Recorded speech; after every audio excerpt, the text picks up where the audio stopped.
Hello, everyone, and welcome to the Wednesday 100, the weekly GamerSensei exhibition tournament featuring four of the top GamerSensei coaches.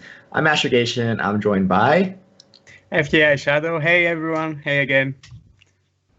Yeah, so, last week was pretty amazing, right? We saw Hotmouth. He had some really, really good moments. I think that the last week's tournament was probably the biggest one in terms of highlights, right? I mean, all series went to 5 games, so it was a pretty good tournament. This week, unfortunately, we won't have Hot Meowth here to defend his crown. Yeah, he couldn't come back. He said he told me that he will come probably the next week. But yeah, we have 4 coaches, 2 Greeks, and 2 guys from USA. So it's gonna be like a Greece vs USA fight. We will see. I mean, I'm from Greece, and you're from USA as well. Yeah, exactly. That's true. Yeah, it's equal divide here. Yeah, really sad that Hotmouth isn't here to defend his championship title, but we do have 4 really talented coaches for you guys. We got Deathlord, Deathstar, Cursed, and Rosty. So Deathlord in for Hotmouth this week. Obviously a really, really accomplished Greek player. You know more about him than I do. Why don't you talk a little bit more about him? Yes, Deathlord, I think is considered by many one of the best Greek Hearthstone players, and in my opinion, he has a lot of tournament accomplishment. And in my opinion, what's more important is that he's on a high level for many years. He's really there on all the events. He doesn't miss a big event. He's always competing. I mean, a lot of players come and go, but Deathlord is there for like 3 years now, and he's still pushing. He's still trying to get to the BlizzCon next year, hopefully. So yeah, I'm really excited for the first game. Yes, me too as well. So it is going to be Deathstar versus Deathlord on the first game, right? Yes. Deathstar versus Deathlord. And Deathstar. You know Deathstar better, right? So you should talk about Deathstar. Well, yeah. I mean, this is going to be an interesting matchup because Deathstar is more known for like kind of interesting lineups. We saw him play like a lot of interesting things in these tournaments, right? We've seen him play like Reno Dragon, Zoth Mage, like 2 months ago, and he's also the Hunter expert. And he didn't bring Hunter last week, but Hunter's just not in a great spot right now, so I'm not sure if he is going to bring Hunter. But he plays really, really interesting deck lineups and makes interesting decks. And the main reason, and we asked him about this before, is that he doesn't want to go into a tournament to flip coins. He wants to bring interesting decks and try to find an advantage somewhere. And it's a really good approach. It's done well for him in certain spots. And Deathstar's a little bit more of a meta player. He's really good with all the good meta decks. So it'll be a really good matchup to see how their styles collide. And Deathstar is one of the few high-level players that takes the risky approach. I mean, in most tournaments, like 90% of the players just play the meta, right? I mean, it's too risky to bring your own deck and hope it goes well. But Deathstar does that a lot. I was sad that I didn't see his Hunter. I mean, a new Hunter list from him. I talked to him a bit. He told me that Hunter is really bad right now. And I understand, and we just started with the first game. Oh, yeah, it looks like they both ban each other's Shaman. So pretty standard lineups from both players. They're actually both bringing Rogue, but Deathlord bringing Warrior versus Deathstar, who's bringing Druid and Mage. So actually pretty diverse lineups here. Yeah, I give an edge. to Deathstar. I think no, actually, I'm not quite sure. Is that Warrior? What do you think, Pirate? Yeah, probably Pirates. I have seen Deathlord's tournament lineup before. I did play against him in the Energy Qualifier, and in that series he was playing Pirates, so I would assume he's bringing Pirates again. So one thing we are noting that is different from last week. We're switching back from Strike to Conquest, right? Yeah, we changed a bit. We will still see how it goes. I think Blizzard really likes Conquest, and it's going to be their official tournament mode this year as well. Yeah, exactly. So makes more sense to do. Even though I do like Strike as a format, Conquest is a little bit more easier on the casters and for the viewers. And just generally a smoother format. This matchup now, Jade Druid against Miracle Rogue. What do you think? Definitely Rogue favored. Deathlord did get a pretty good start with Swashbuckler putting out patches, and right now though it's not amazing because he doesn't really want to play a 2/2 Edwin. He probably just daggers and passes. He does have Drake and Auctioneer, but what he would really like is to have a Tomb Pillager on turn 4. On the other hand, I think Death Star hand is pretty good, right? Yeah, Death Star's hand's got Jade Blossom, which Jade Blossom is one of the strongest cards for the Jade Druid list. I mean, it's basically another Wild Growth, and not only that, but it helps get your Jade golems rolling, and really solid card. Also, are we? I think we might have a spectator bug. Oh yeah, the lovely spectator bug again. Come on. Well, actually, wait. It's either, or maybe Deathfaller's just taking a. Oh, never mind. Maybe it's not a spectator bug. I mean, it's so hard to tell sometimes. I meant around the Druid, right? We still have that glowing green. Oh yeah. Okay, so never mind. The game is actually still going. All right. There is no major spectator bug. Sometimes the spectator just freezes. So anyway, yeah, Jade Blossom, really good card coming out for Death Star here on curve. It's gonna allow him to go into Drake and then have a really sick Auctioneer turn as well. I said Jade Druid, but it's not. It's probably a Kun Druid. Oh, wait a minute. So he just plays Jade Blossom for the extra ramp, maybe? Okay. Interesting. And yeah, definitely a Kun Druid. I mean, we have Kun, we have Maligos, and a pretty solid hand for Death Star. I think he has 2 of the combo cards already. He just misses Aviana, some Moonfires, I guess. Let's see. Well, this is a really good Auctioneer Innervate Wrath turn. Wow. He can even coin out a Raven Idol. Yeah, I would definitely. Let's see. Yep. No, I think a favorite match for Rogue, but the Death Star's hand is pretty good. Yeah, and this is actually interesting. So a lot of people, they run Mire Keeper as the extra ramp card instead of Jade Blossom. But here you can see with Jade Blossom, he allowed him to ramp on 3 instead of having to coin out the Mire Keeper. He was able to save the coin for his gadget, and therefore his gadget turn was a lot better. Generally, on Druid, ramping on turn 3 is something you really want to do because your 5 turn is usually pretty good. So I can see the idea behind Jade Blossom in a Kun Druid. That is true, but the thing is, if you already have the Wild Growth, and so you'd rather just go in Wild Growth into Mire Keeper rather than just Wild Growth into Jade Blossom. I mean, it's not. There's definitely some pros and cons there. It's actually hard to say which is better. So it's interesting to see it work well in practice here. Yeah. We do see Death Star's running 2 Ancient of Wars as well. So even though he's not playing like the Hot Meowth style list that we saw last week, where Hot Meowth cut both of the wars for another gadget and for basically all for cycle. Instead, we see that he's a little bit more defensive. But he's on a pretty good spot. I think that I wouldn't want to be in Deathler's position right now. I mean, he has a Gazetan, but still, Death Star hand is pretty scary. Yeah, exactly. He is going to be able to conceal a gadget, so he's still got pretty good chances. Death Star's got a full hand, but the issue is that it's going to take a lot of time for him to fully utilize his resources. If he does pick up Aviana, he can Aviana Cone on 10, and that would give him a crazy amount of tempo that turn. But here, okay, we are going to see a Foundry come down and a Raven Idol. And these minions are not very good. He is going to pick the best one, though, the highest cost one. And I guess you just take the Wrath and you Feral Rage.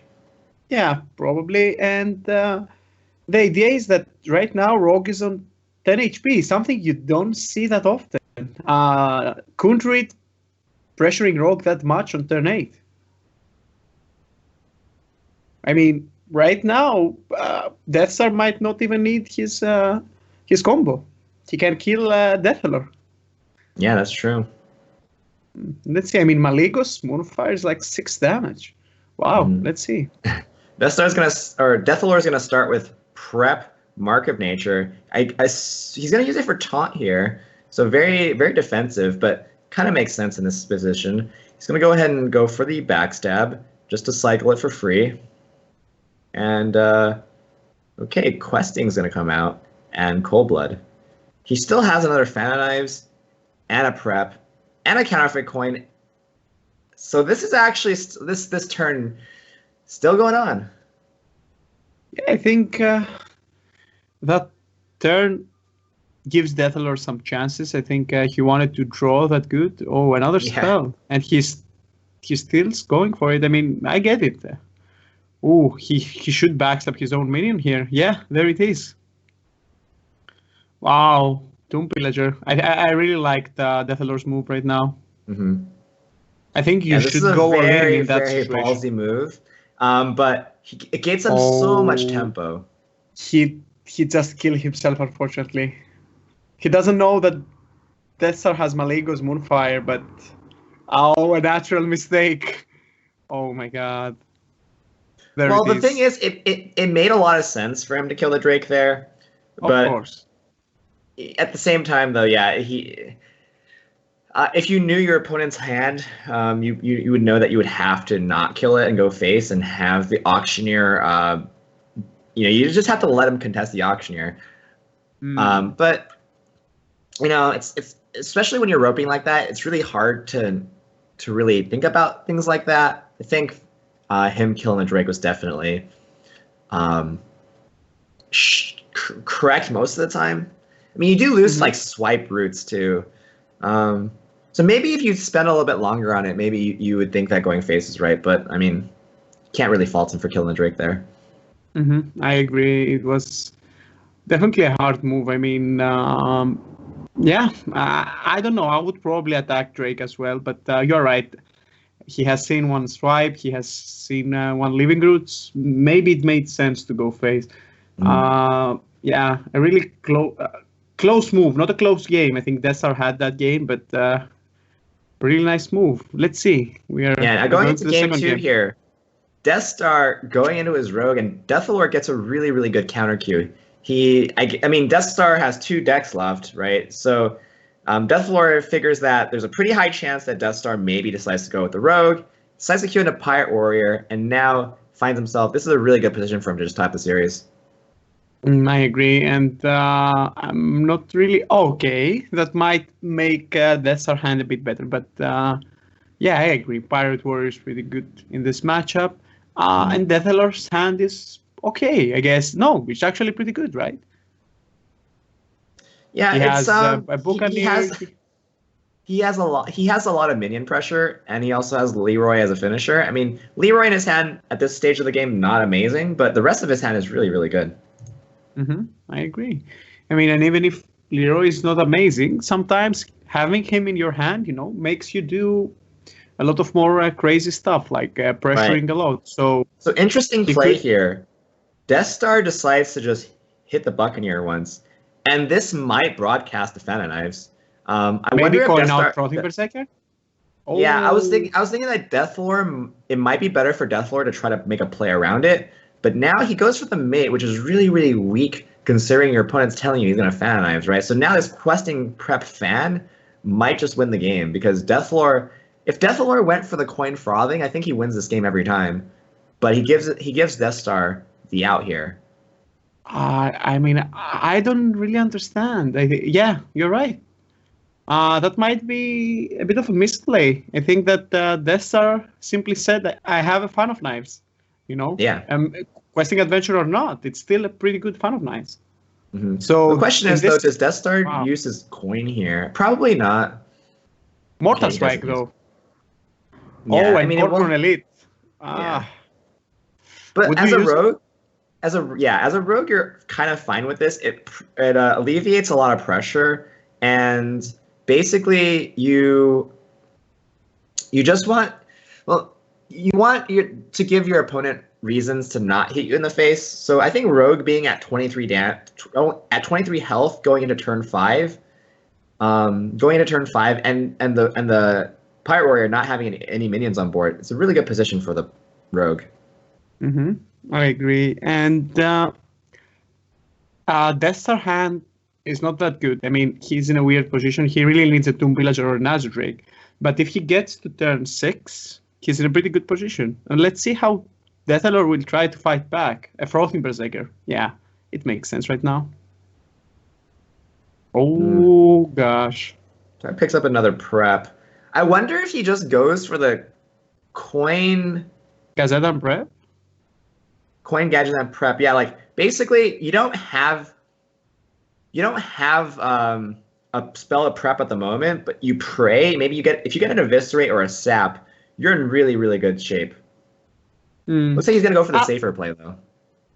I think I agree with the safer play right now. You don't have to. Against maybe a matchup where you're behind, or you feel like your chances are pretty bad. But right now, I think Death Star is in a pretty good position.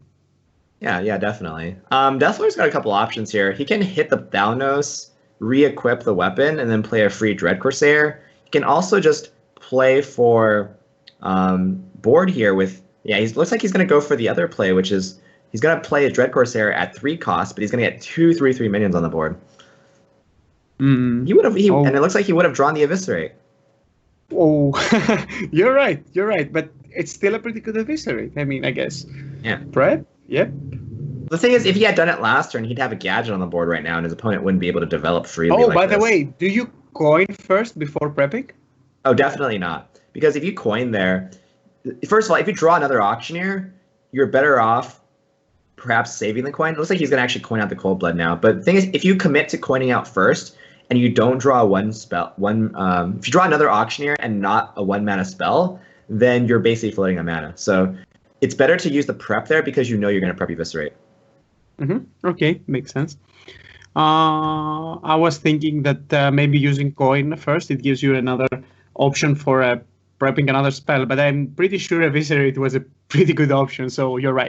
Coin is generally better if you had 1 extra mana already and you were coining to get 2 mana. When you coin to get 1 mana, the amount of cards that you can get are lower, so if you know you already have a spell to prep. If he didn't have a spell to prep, then actually coining first is better. But in that particular spot, because he knew he was going to prep Evis almost every time, he should use it before he coins. Nice. Nice explanation there. And right now, Deathlord's hand, he has the damage. So does he just go Arcanite Reaper and face and just forgets about the Auctioneer?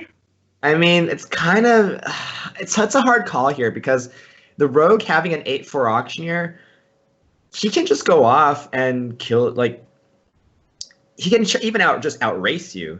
So I think using the More Strike there is okay, but the Death Star has such good refill here, and he's still at 17. He's going to face tank 3 here and put down to 14. So at this point, I don't know, Death Star's putting himself in a position to outrace, but Deathlord can still just go for Arcanite Reaper, hit you in the face, armor up. And actually, Deathlord still probably wins with just Arcanite Reaper second hit and the Leroy. Yes, wow. I mean, that's how strong Pirate Warrior is, right? With a perfect turn for Death Star, Adventurer, Questing Adventurer, Prep, and Fan of Knives. Still, he didn't manage to win. Yeah, I mean, it's definitely a testament to the favoredness of Pirate Warrior in this matchup, right? I mean, Pirate Warrior is the ultimate counter to Rogue, which is the main reason why the Pirate Warrior has seen a lot of resurgence in competitiveness. And you can see it here. I mean, even when the Rogue gets a good playable hand, I mean, Arcanite Reaper is basically a Pyroblast for 5 mana over 2 turns.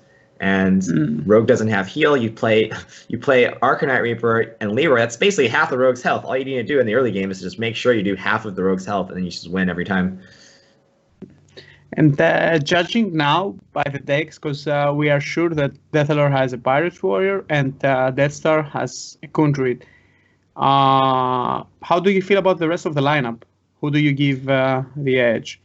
Well, I mean, I personally, again, so my style of play myself, like mirrors Deathlord a little bit more. Again, I am also I'm not highly experimental. I like to play the meta decks, and I like to play them well. So Deathlord, based on my own bias, I would say that I like Deathlord's lineup a little better. But again, Death Stars has been known to surprise me. So again, I don't know what mage he's playing.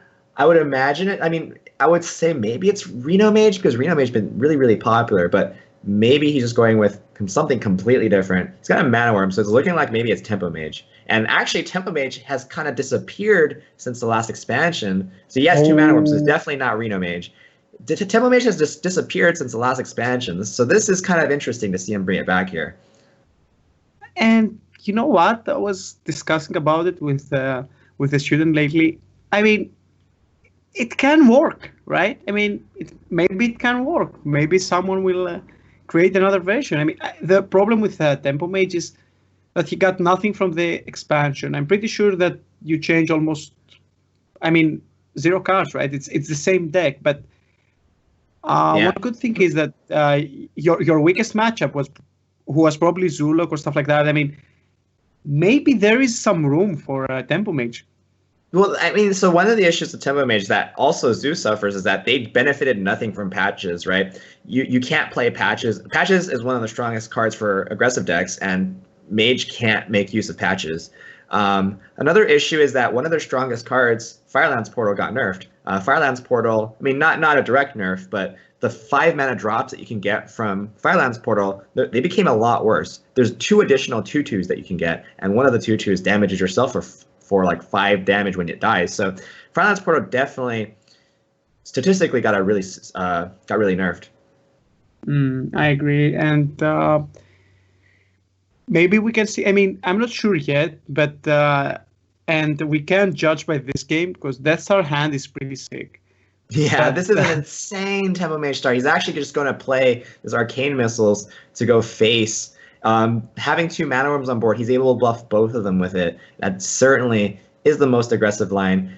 I mean, Tempo Mage usually they're usually just happy with drawing 1 Mana Worm, but Death Star has 2 Mana Worms, and he's curving out perfectly, and he gets to play a Water Elemental on 4 too.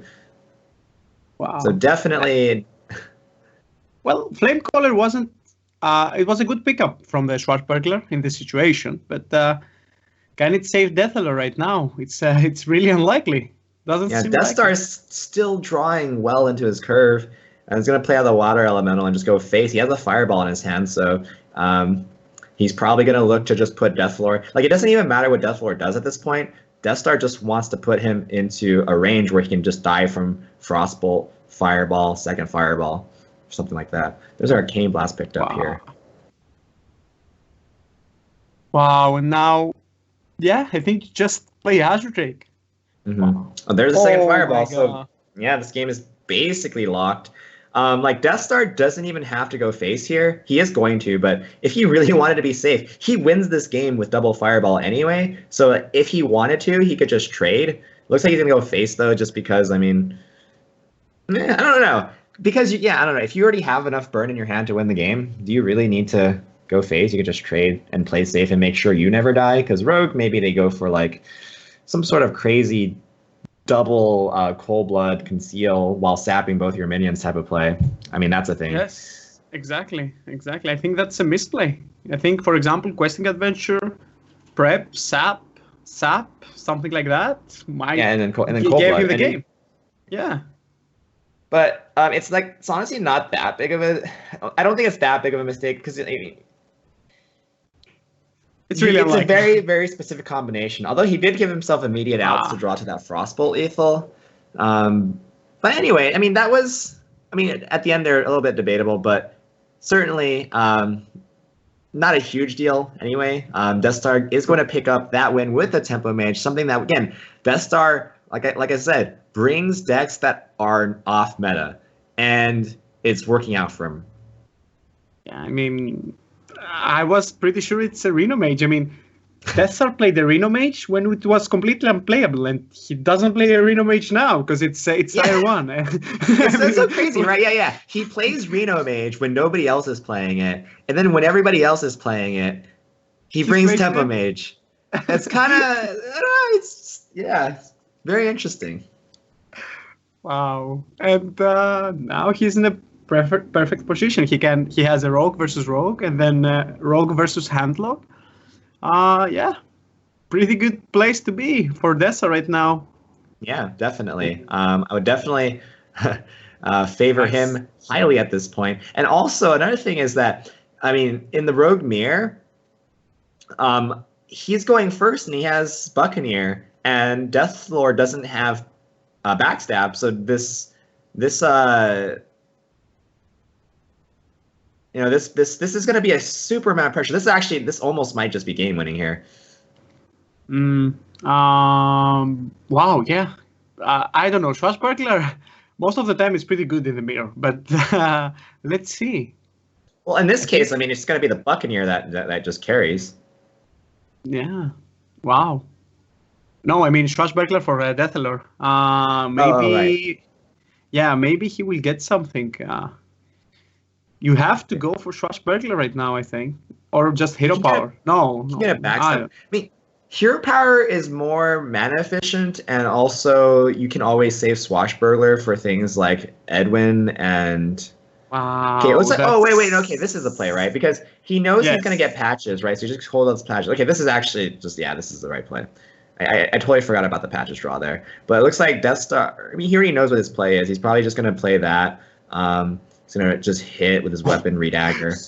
He got a coin. Not bad. Yeah, it's actually not bad. Yeah. Wow.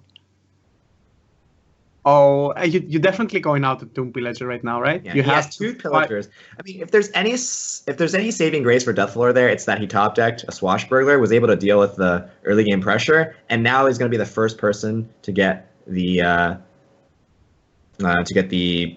Pillager on board. And first Pillager on board is actually really good because if you get your first Pillager on board, your opponent's Pillager, if you have a sap, you can put a lot of pressure by sapping their Pillager, and then. Well, it won't happen this time. Point out he had the coin. Yep, the coin he got from the Schwarzburglar is working out this time.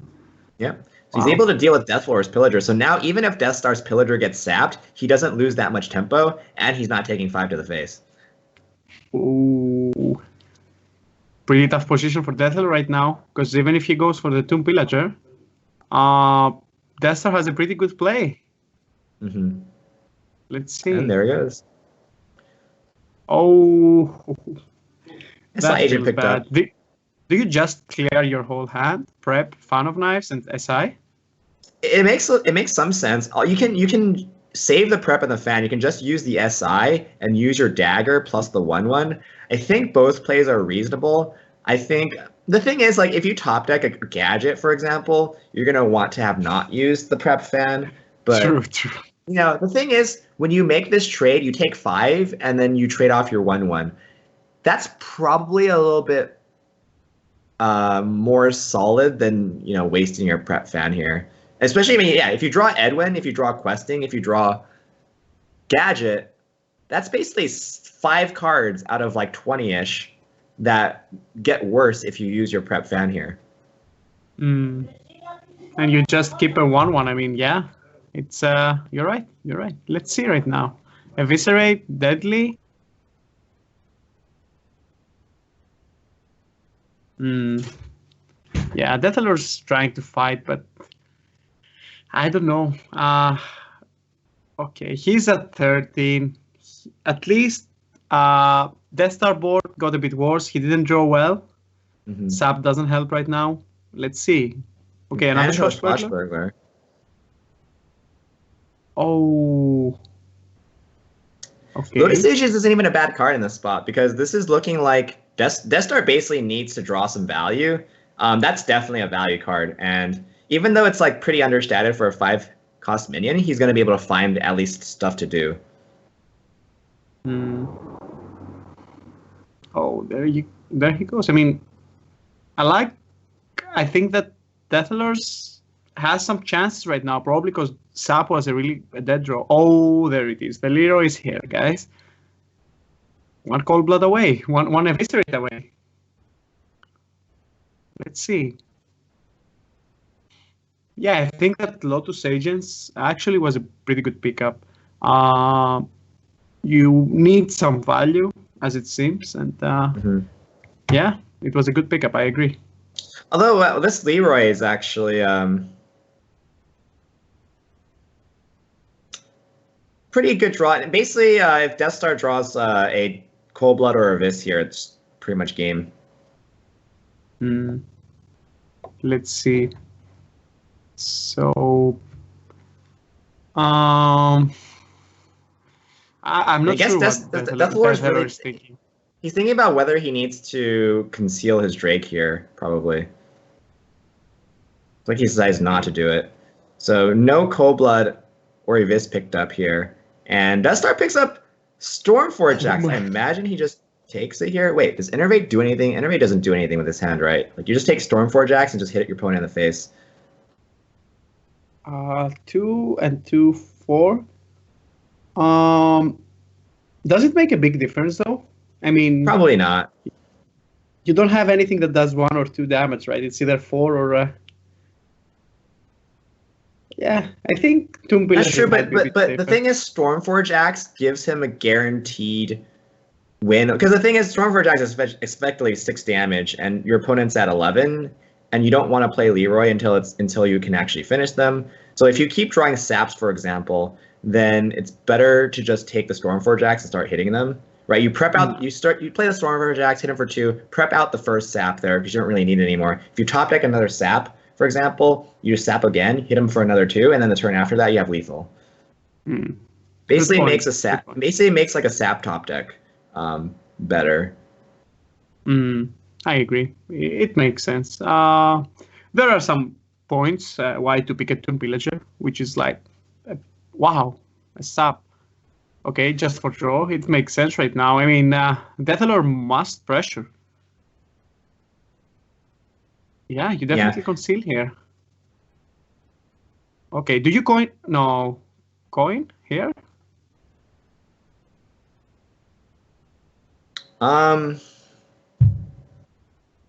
if he was gonna do that, should he have done that before he concealed? Yeah. Okay, he goes for coin and Buccaneer because next turn he's setting up a Leroy. Okay, so Death Star picks up the Abyss, and now it's just game. Yeah, it doesn't matter. GG, 3-1. Wow. Nice Soa by Death Star. I think we have to ask him about his Tempo Mage list. I mean, I get it. When everyone plays Tempo Mage, you want to play something. When everyone plays Reno Mage, you want to play something different. And nice. Well, I really want to see his list. One thing that I would imagine that Tempo Mage is probably good at. Tempo Mage is actually probably favored against Reno Mage. I know it's definitely favored against Reno Lock, but it's kind of lacking versus other aggro decks. I imagine every deck with patches can do well against it. But I don't know. It's definitely kind of interesting. All right, so congratulations to Death Star. He is going to make it to the finals once again, taking down Deathlord 3-1. And we are going to take a small break, and we are going to go into Rosti versus Curse when we get back. See ya, guys. See you in a bit.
Hello, everyone, and welcome back to the Wednesday 100 GamerSensei Weekly Exhibition Tournament, where 4 of the top GamerSensei coaches duke it out for a winner-take-all $100 prize pool.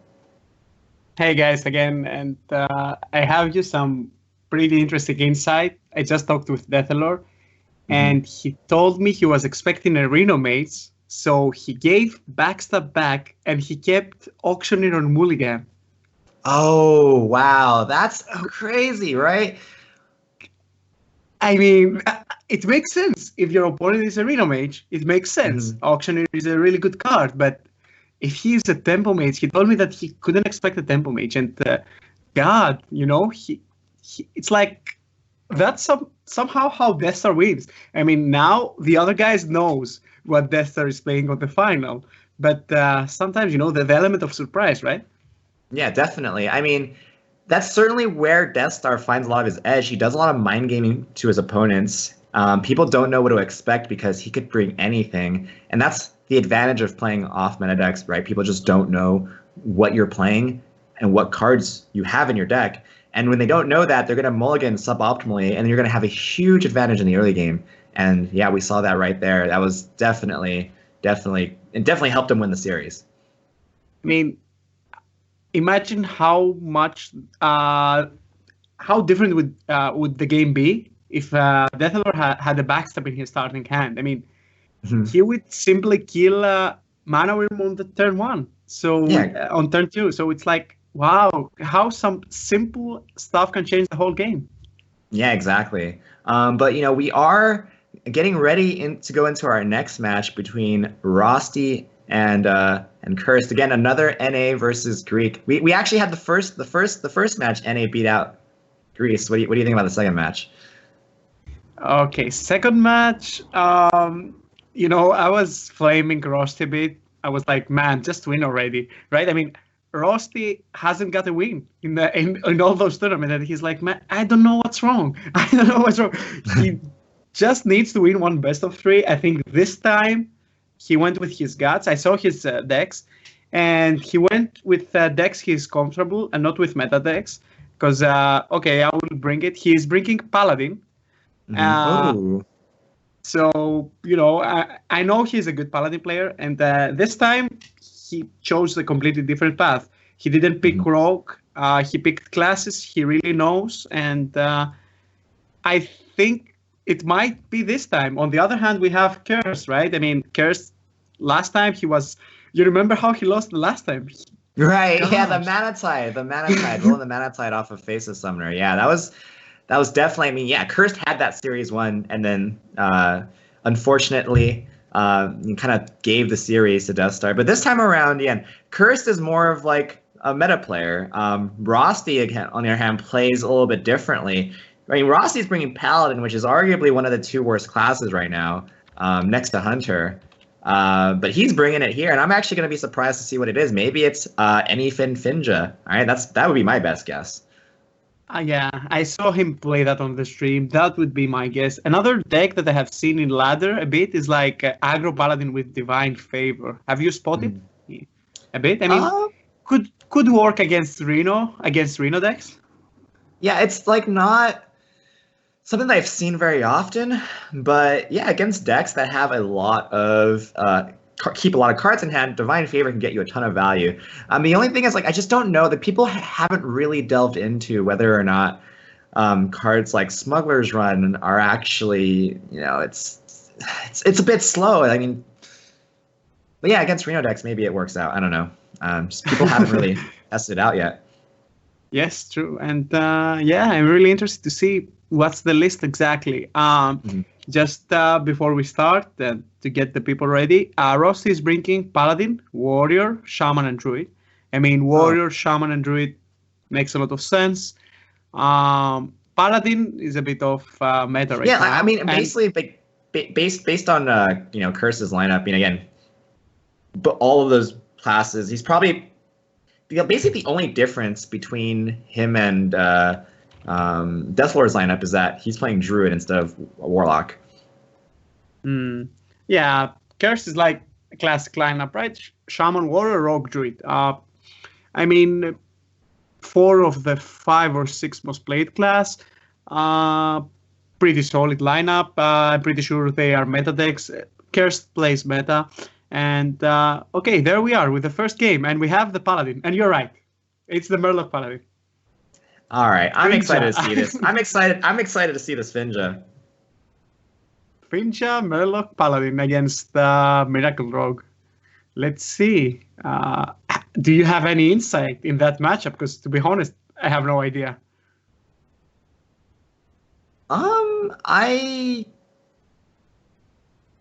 Historically, Rogue has been really favored against any sort of control type Paladin.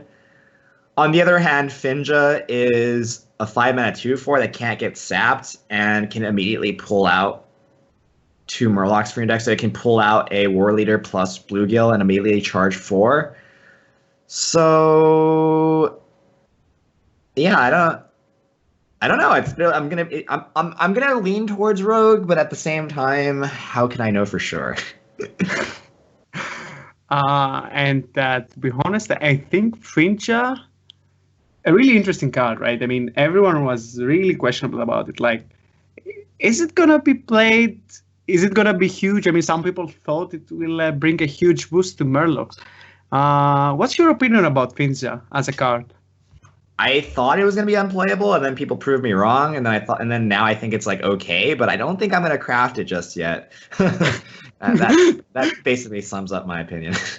Was it Fino, the first guy that brought a Finja druid, something like that? I mean, Fino, gosh, his decks sometimes are so crazy. You should search, guys, for Fino decks. I mean, I really give props to this guy. He's Greek as well. I mean, he's Greek as Curse, so I'm pretty sure Curse might know this deck. Fino brings always those. He brings those cards from the junk and put them in a deck and try something. He played Finja and he went to high legend with it with Finja Druid. So and the Rusty is actually a guy that follows Fino a lot. So maybe he got some insight from there.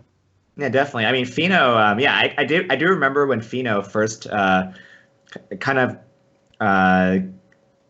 became known for his Murloc Druid list with Beasts in it, actually, right? And it was running Finja. I believe that was his deck. That was actually a really interesting one. I never got to try it myself, but I do know that Rosti tried the list a little bit on his stream before. So I don't know. We'll see how it works. We'll see how this particular Murloc deck does, though. Okay, that might be a pretty okay. I mean, Rosti's hand is a bit questionable. You have the removals. Your health might be a bit too low. When you get and Tyrion is really questionable in this matchup, and you're right. I mean, it's a great card if Rogue doesn't have a sap. It's an awful card if Rogue has a sap. So you can't really know. Well, the main reason why Paladin struggles in this matchup is that usually the Rogue out-tempos them. True Silver is actually one of the best cards for Rosti in this matchup. He happens to have 2 of them because it basically kills everything, right? Deals with Pillagers, deals with Drakes, deals with Auctioneers that aren't concealed. So Rosti found some of his better cards. We do see that, Cursed Hand currently does not have a sap in it. So if Rosti does get to Tyrion and Tyrion gets to stick, he may have a chance here. Rosti's early game was actually pretty good too. He went like Bluegill Warrior, charged down the guy, and then played a Doomsayer. I mean, that gave him a lot of stability going into the mid game. And even then, it doesn't seem like. Oh my God! Curse doesn't know that the Rosti has an equality consecration, and he goes for the big play right now. Yeah, I think this play is probably correct because he's actually behind, right? Again, like I said, Rosti had a really strong early game, and so when you're behind, you got to take some risks. It happens that this risk is not going to pay off because his quality concentrate is going to come down. Then Curse is kind of stranding his Auctioneer. He just used his coin, right? He used an Eviscerate. Yes. So he doesn't have those spells anymore. I mean, I guess Curse is still okay because after the Equality Consecrate, he can go like Gadget, Cold Blood, and then Rosti, if he wants to deal with it, has to like face tank 8 damage. But still, I think Rosti at this point is probably just in a winning position. I agree. But yeah, I mean, when Paladin gets that Dream Start with Doomsayer Bluegill, it makes sense to make that risky play because it is risky. It is risky. But what are the odds, right? I mean, 6 cards, you never bet on an equality consecrate. You just go for it. Yeah, I think, well, at the end, when you're behind, you got to take risks, right? You have to basically say, you don't have equality consecrate. I'm going to put 16 power on the board. I'm going to threaten lethal. This is a play that threatens lethal. He's got 16 on board plus cold blood. I agree. Wow. I can see Kers right now being held. Oh, okay. That's an interesting card draw. Mm-hmm. Oh, really he decides to go for Fan of Knives, not Cold Blood, not Gazetan. And he drew Prep. Oh, gosh.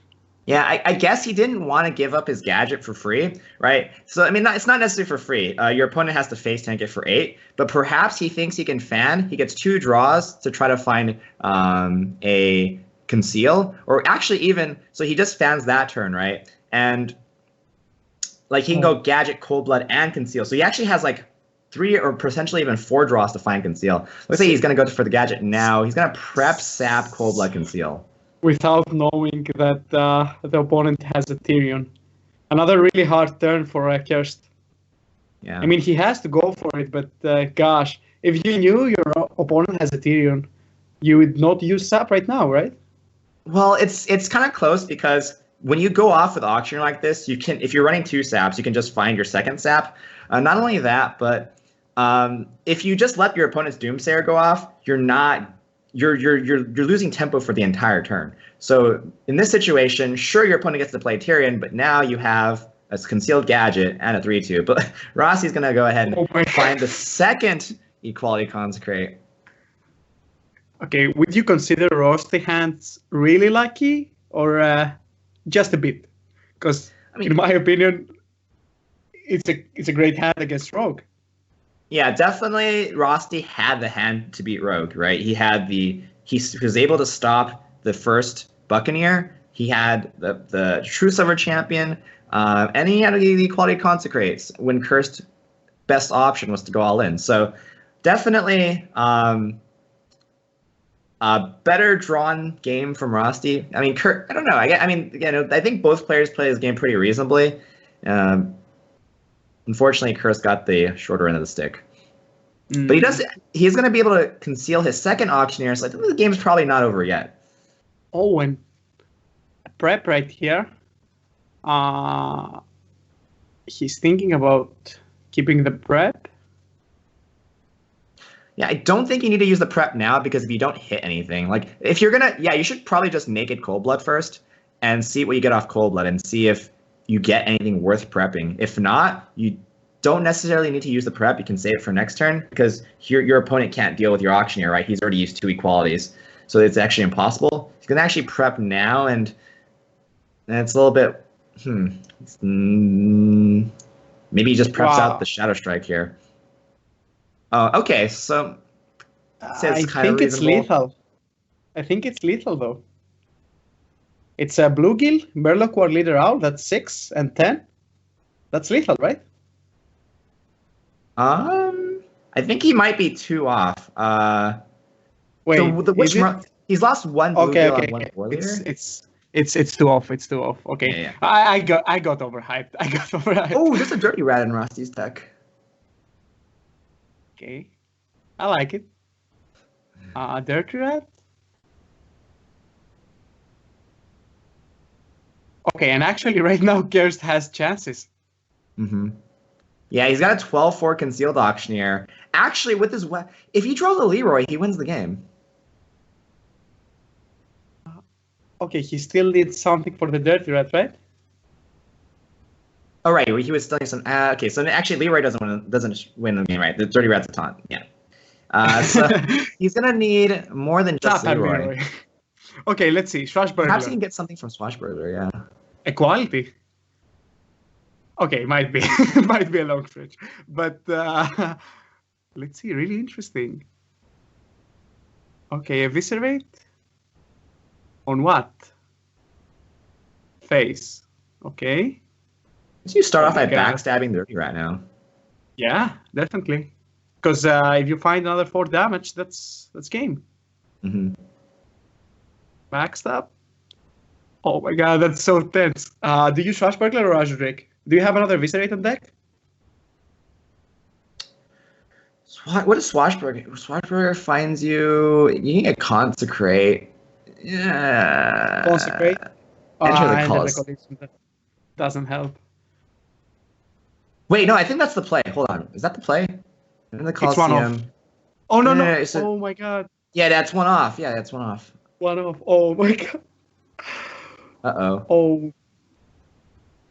And that's game for Rosty, right? He just has lethal with yes. Nathan. Yeah, he tested for Noble Sacrifice. And that's game. Oh my god. Enter the calls. I didn't even think of that card, and it was one off. Yeah. Oh. Huh. That was actually pretty interesting. Wait, was it one? Wait. Was it one off? You trade your 1/1 in, you enter the Colosseum. You can't trade your 1/1 in. But your opponent's 3/3 survives. No, I think enter the Colosseum was lethal.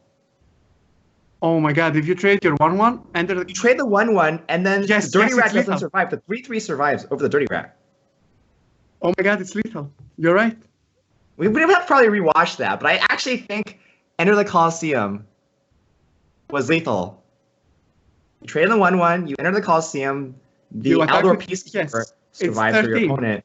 And then your gadget is 12 and then your weapon is 13. So that was actually a miss-lethal. Oh my god. Is it it's a lethal we missed too though, right? I can't blame Kirst. Yeah, it's really hard to spot. Wow. Oh my god. And in my mind I was like, you can't trade with the 1/1 because Colosseum gets Dirty Rat, but actually no. 3/3 survives. Nice pickup there, man. You're right. It was a miss lethal. Oh my god. I really feel bad for Kirst because he always gets that crazy plays, right? Yeah. He doesn't get easy games. He has to go like, oh my god. I mean, I feel bad for Kirst. Let's see this game though. Oh, he has patches on hand. That's never a good sign. Mm-hmm. Yeah, Kirst. This draw is looking really, really good for Rosty now. He's going to go ahead and just play out his Fairy Dragon on curve. And Fairy Dragon's really, really good against Rogue because your opponent cannot backstab it. And it's pretty much a guaranteed 3 damage for at least 2 to 3 turns. Yeah, I think that... Okay, I mean, upgrade is okay-ish. I mean, you can totally use it sometime. The other hand is good too. Okay, just the hero power right now. I think I agree with this move. I mean, I think he's thinking about coining out the upgrade because if you coin out the upgrade, you get a 3/2 weapon or 2/3 weapon, and then you're able to kill the Fairy Dragon immediately, and then you can kill the Finley next turn. But then if you do that, you're using the coin and you're not using it on Edwin. So I imagine he'll do something like upgrade coin Edwin next turn. I think that's what he's saving it for. No, it makes sense. It makes sense. Upgrade the Viscerate on the 2/4 or upgrade the Viscerate on the 2/4, right? This is gonna have to be it. Yeah. You trade Fairy Dragon. Yeah, I think Rogue is in a good spot. I mean, he must be a bit afraid with this hero power, right? I mean, it's scary. Right. I mean, from Rossi's perspective, right? I mean, Hunter Hero Power is just the best one against Rogue. You can put him on a timer. You have a lot of direct damage with weapons. And actually, we see that Rossi's running the more life coach version of the list, where there's basically not only are you running dragons, but you run the Blood Cell Cultist because there are some pirate synergies as well. Okay, quick question for the audience too. So Rosti decided to use hero power and not play a War Axe. What's your opinion? Oh, I mean, that's definitely right. The War Axe hitting face, you're only doing 3 damage to him, right? Whereas the hero power does 2. I mean, it's basically solid fundamental Hunter play from way back in the day when people were playing Face Hunter was that you got to weave in your hero powers when you can, right? Because your hero powers don't use a resource. If you use your War Axe, you're using a resource. Your War Axe does 6, right? If you're not using your hero power there, that's 2 damage that you don't have for later. I don't know. I think I can explain that a little bit better. But basically, weaving in hero powers gives you more value in the long run. You get punished if you draw a pirate, probably, because you would definitely want to play raider and pirate. But other than that, I agree. It seemed like a logical move. It's something that face hunters did a lot in the past.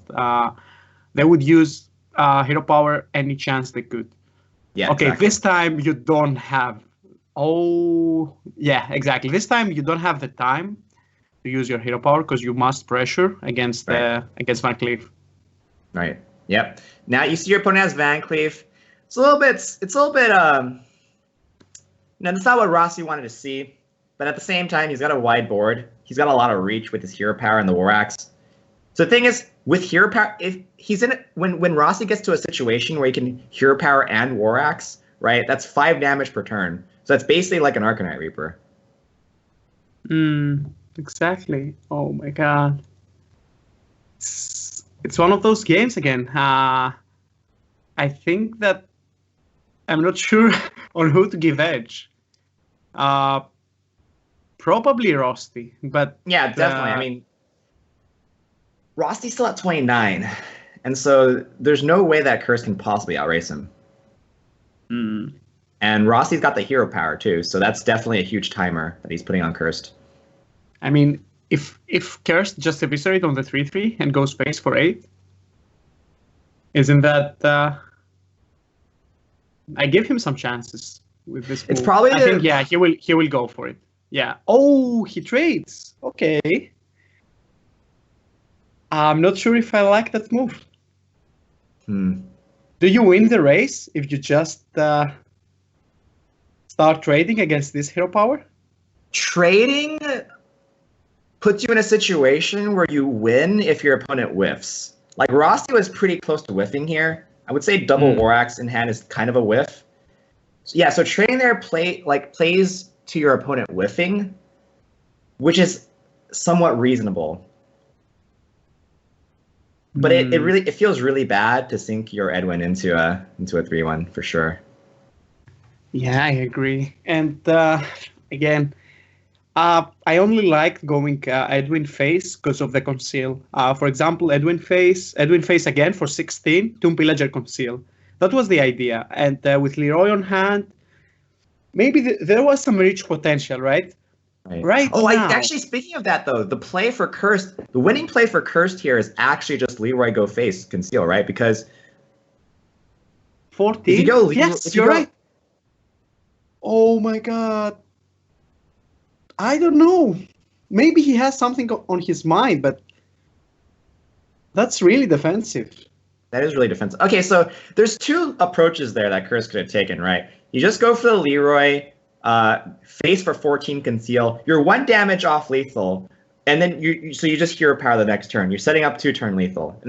But instead he's going for the more defensive approach, which I guess he wants to conceal a auctioneer and go for like a value game. But I mean, if you conceal an auctioneer, you still need like two turns, right? That's my issue with this play. That's something we should ask Cursed if he comes by for a call.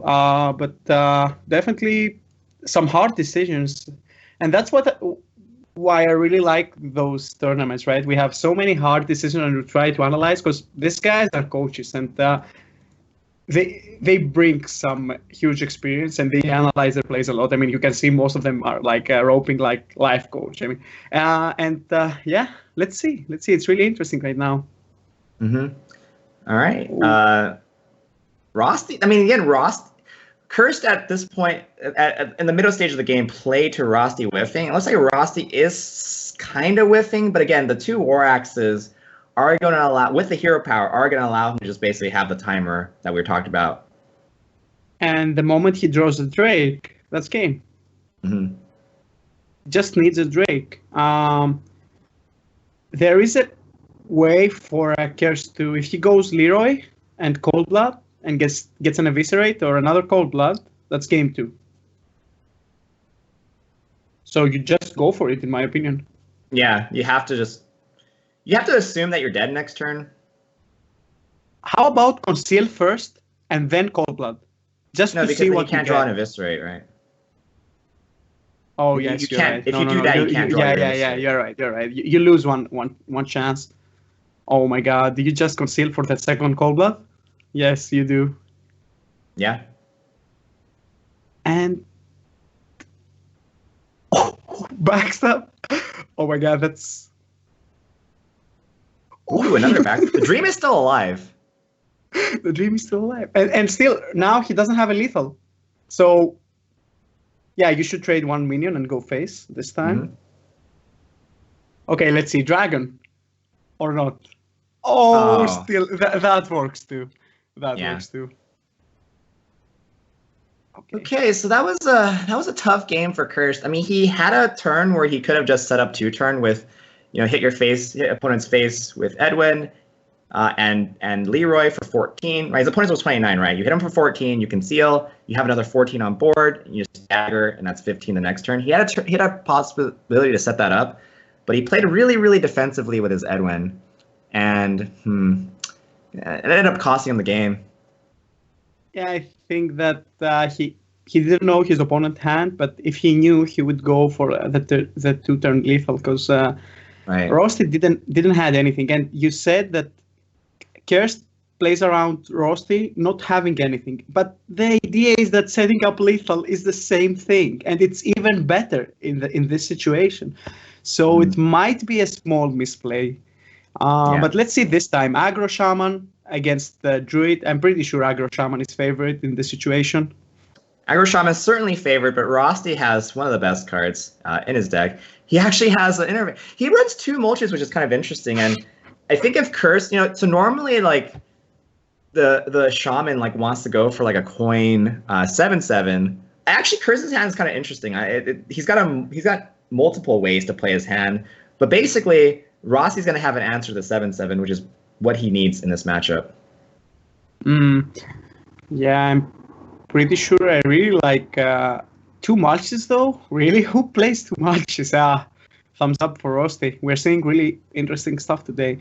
But even if he mulches a 7/7, the thing is that Cursed has answers, especially with the Trog out, and probably he has Feral Spirits. He can definitely fight back. All right, looks like he's going to go ahead and just coin out the Feral. So reason why this is okay is because he's going to be overloaded, but he does have 1 mana, and he does have that Spirit Claw to fill out that 1 mana. So certainly a reasonable play here. Rossi was basically hero powering the Trog to set up for the Innervate Nourish, and he's going to use the extra 2 mana to go ahead and Raven Idol and use the roots. Okay, I think I like this play a lot because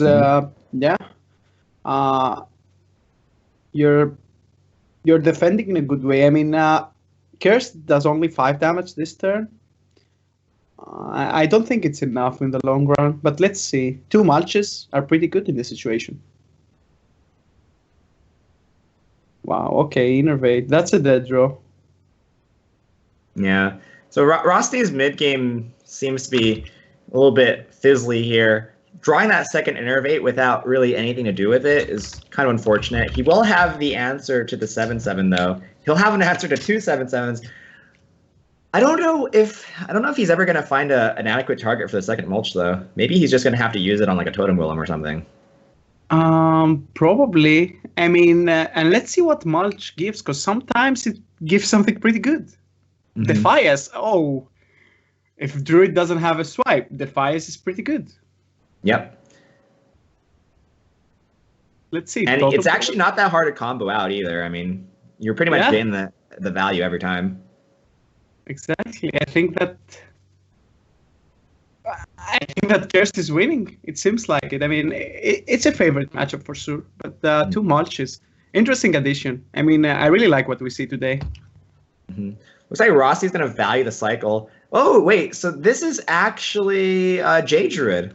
It was not apparent from the first few draws, but it looks like he does have Eye in his deck. So this is a Jade Druid. So double mulch and Jade Druid certainly makes a lot of sense. I think Rosti certainly must have built this deck to counter Reno Lock, because that's usually the matchup where you need mulch the most, right? You got to mulch the Drake and you got to mulch the Giant.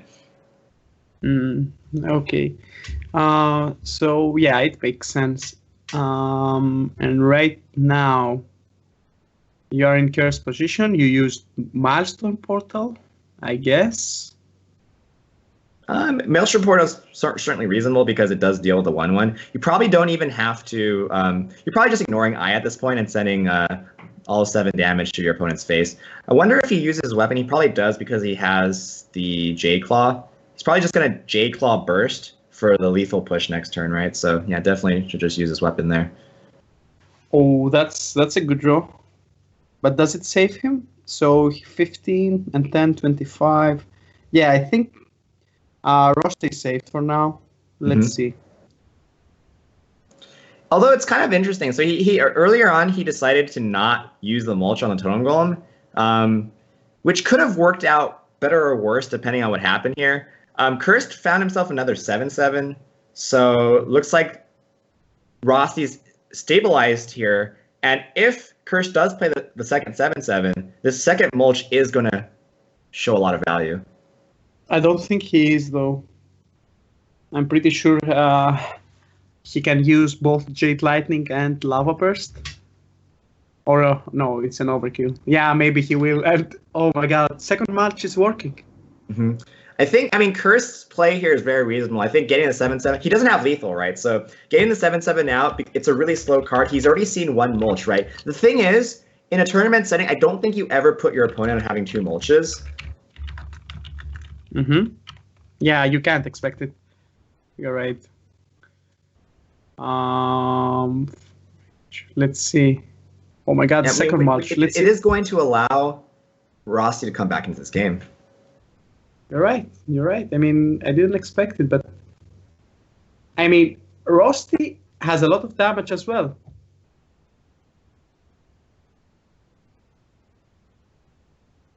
Well, it looks like he's going to heal for 8. The problem is that Rossi didn't get any card draw, so he doesn't have any proactive plays. Even though Cursed, can't kill him immediately. Look at his hand. He's got good refill. He's got Totem Golem. He's even got a Cult Master. So even if Rossi plays another Ancient War, right, just plays Cult Master and just trades in minions and draws more cards. Yeah, I think that was a good mulch from... oh, yeah, there it is. It was a dead draw. I think Rosti needed something better than a Jade Idol. Yeah. Unfortunately. He would have liked to have that Jade Idol on turn 1. But unfortunately, I mean, Rosti, that matchup is just really, really tough for the Druid. Shaman pretty much, even with 2 mulches, you mulch 2 7/7s, but Curse pretty much had the ideal starting hand, the Trogon one, the Coin Ferals, everything he wanted. It's one of those matchups that if both classes gets an ideal hand, it's still favorite for Shaman, I'm pretty sure. So yeah, it's really tough for a Druid to come back in a Trog, Totem Golem, Coin, Feral Spirits. It was a pretty huge start, but we have a series now. It's 2-1. Yeah, and Rosti's gonna have to. He has 2 more chances to win the Jade Druid, which is certainly reasonable. Rosti's a really good player. Jade Druid's a pretty straightforward deck to pilot. It's really pretty hard to make a mistake with it. At the same time, though, we are going to go into the Druid Mirror, and I'm kind of interested to see what Druid list Curse decided to bring. It looks like Curse is bringing in Jade Druid as well. Okay, that's interesting. Oh, and he has a pretty good opening. Jade Idol, if he gets a Wild Growth. Jade Blossom, yeah, pretty good hand for Cursed. While Rosti hand...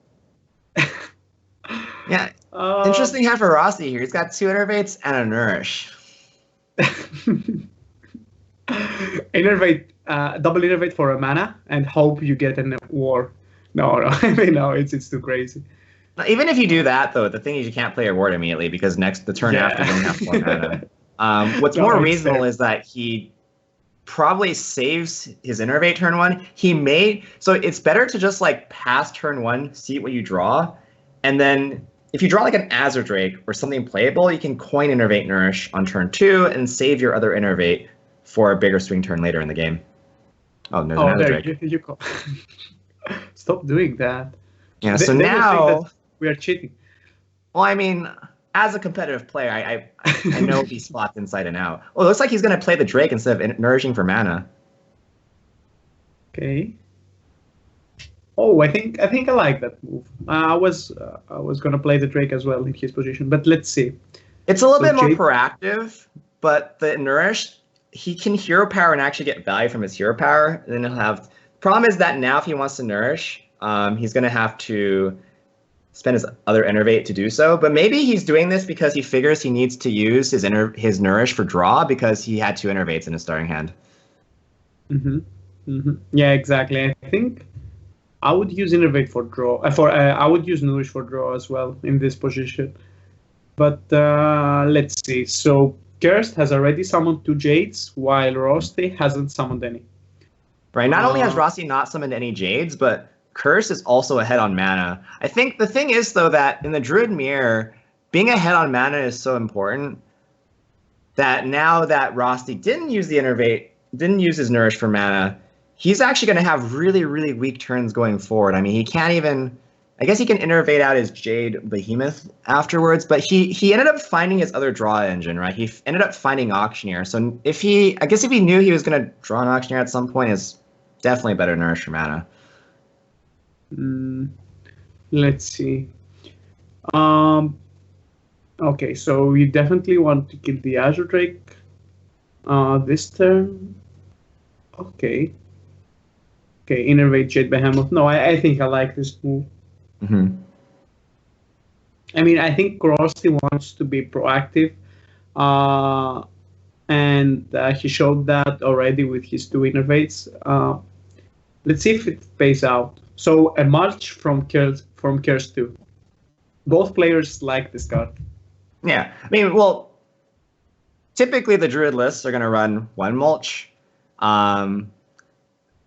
I don't think I've seen any list that runs 2 mulch, but again, it makes a lot of sense. I think 2 mulches is actually pretty decent in the Druid Mirror as well. Like I said, I think it's mainly for Arena Lock because mulch is so important in that matchup, but certainly in the Druid Mirror as well, your opponent's going to be playing big stuff. Wars are the best mulch target. I mean, 7 mana trade for 3 mana. I mean, take that every day. I agree. I think it's definitely an interesting addition. And Cursed goes for the draw this turn. With Gazetan on hand, he wishes to get something like an innervate. Oh, and Rusty answers with an wish for draw as well. It's one of those. Cursed has got a full hand now, and he's got this turn to kind of establish his board position. Oh, he chooses Azure Drake innervate swipe, I think. That is a full board clear, but I don't know if innervate swipe is actually that necessary here. I think it's good, but he may decide to save the innervates for something else. No, it looks like he's going to do it now. I agree. Maybe Wrath for 2 on the Behemoth. Okay, he goes for the full clear, but maybe Wrath and draw on the Behemoth was reasonable as well, I guess. Yeah, definitely a few reasonable plays there. Looks like Rusty found himself a Jade Blossom. Looks like he's going to start using his idols now. Now Rusty's idols are getting slightly bigger, and he is going to use his Wild Growth to ramp. And now Rusty's actually in a pretty equalized position here, although Curse does have the initiative this turn. And he has 2 more Jade synergies. Let's see. I mean, he has 2 Wraths, he has Jade Blossom and Jade Idol. Yeah. And he can use all of them. But maybe, actually, I really like this move more. Azure Drake and Wrath for 3. Yep. Azure Drake, Wrath for 3, and you still get to tempo out your 1 mana Jade Idol. Wow, yeah, that's a really good move. Oh, and he gets another Jade card. The Cursed Jades are really scary right now. He has 3 cards in his hand. Oh, he doesn't, because he has Auctioneer. How do you feel about this move? I would definitely play it. I think in the Druid Mirror, tempo is really, really important, and you always want to stay ahead at tempo at all times. That being said, I do understand why he would want to hold it there. This game is getting pretty value dependent. This game is moving more towards a value direction. Like both players have nourished to draw. They're at 10 mana now. It's an equal board position. I mean, basically the board's empty now. Well, Curse is actually in a better spot because he gets to be the first person on the board. So it definitely makes sense for him to save the idol in his position. And yeah, I mean, he's still going to have a great turn this turn, right? He's going to be able to use his Jade Spirit, use the Jade Blossom as well. And if he wants to, he can still put out another 5/5 here. It's like he's not going to do that. Okay, I don't know how I feel about this. I mean, it makes sense in a way. You're right. This game feels like it will get to the end game, like to the last turns. They will probably draw their whole deck as well. Let's see. So Wild Growth. Oh, and Nourish. There it is.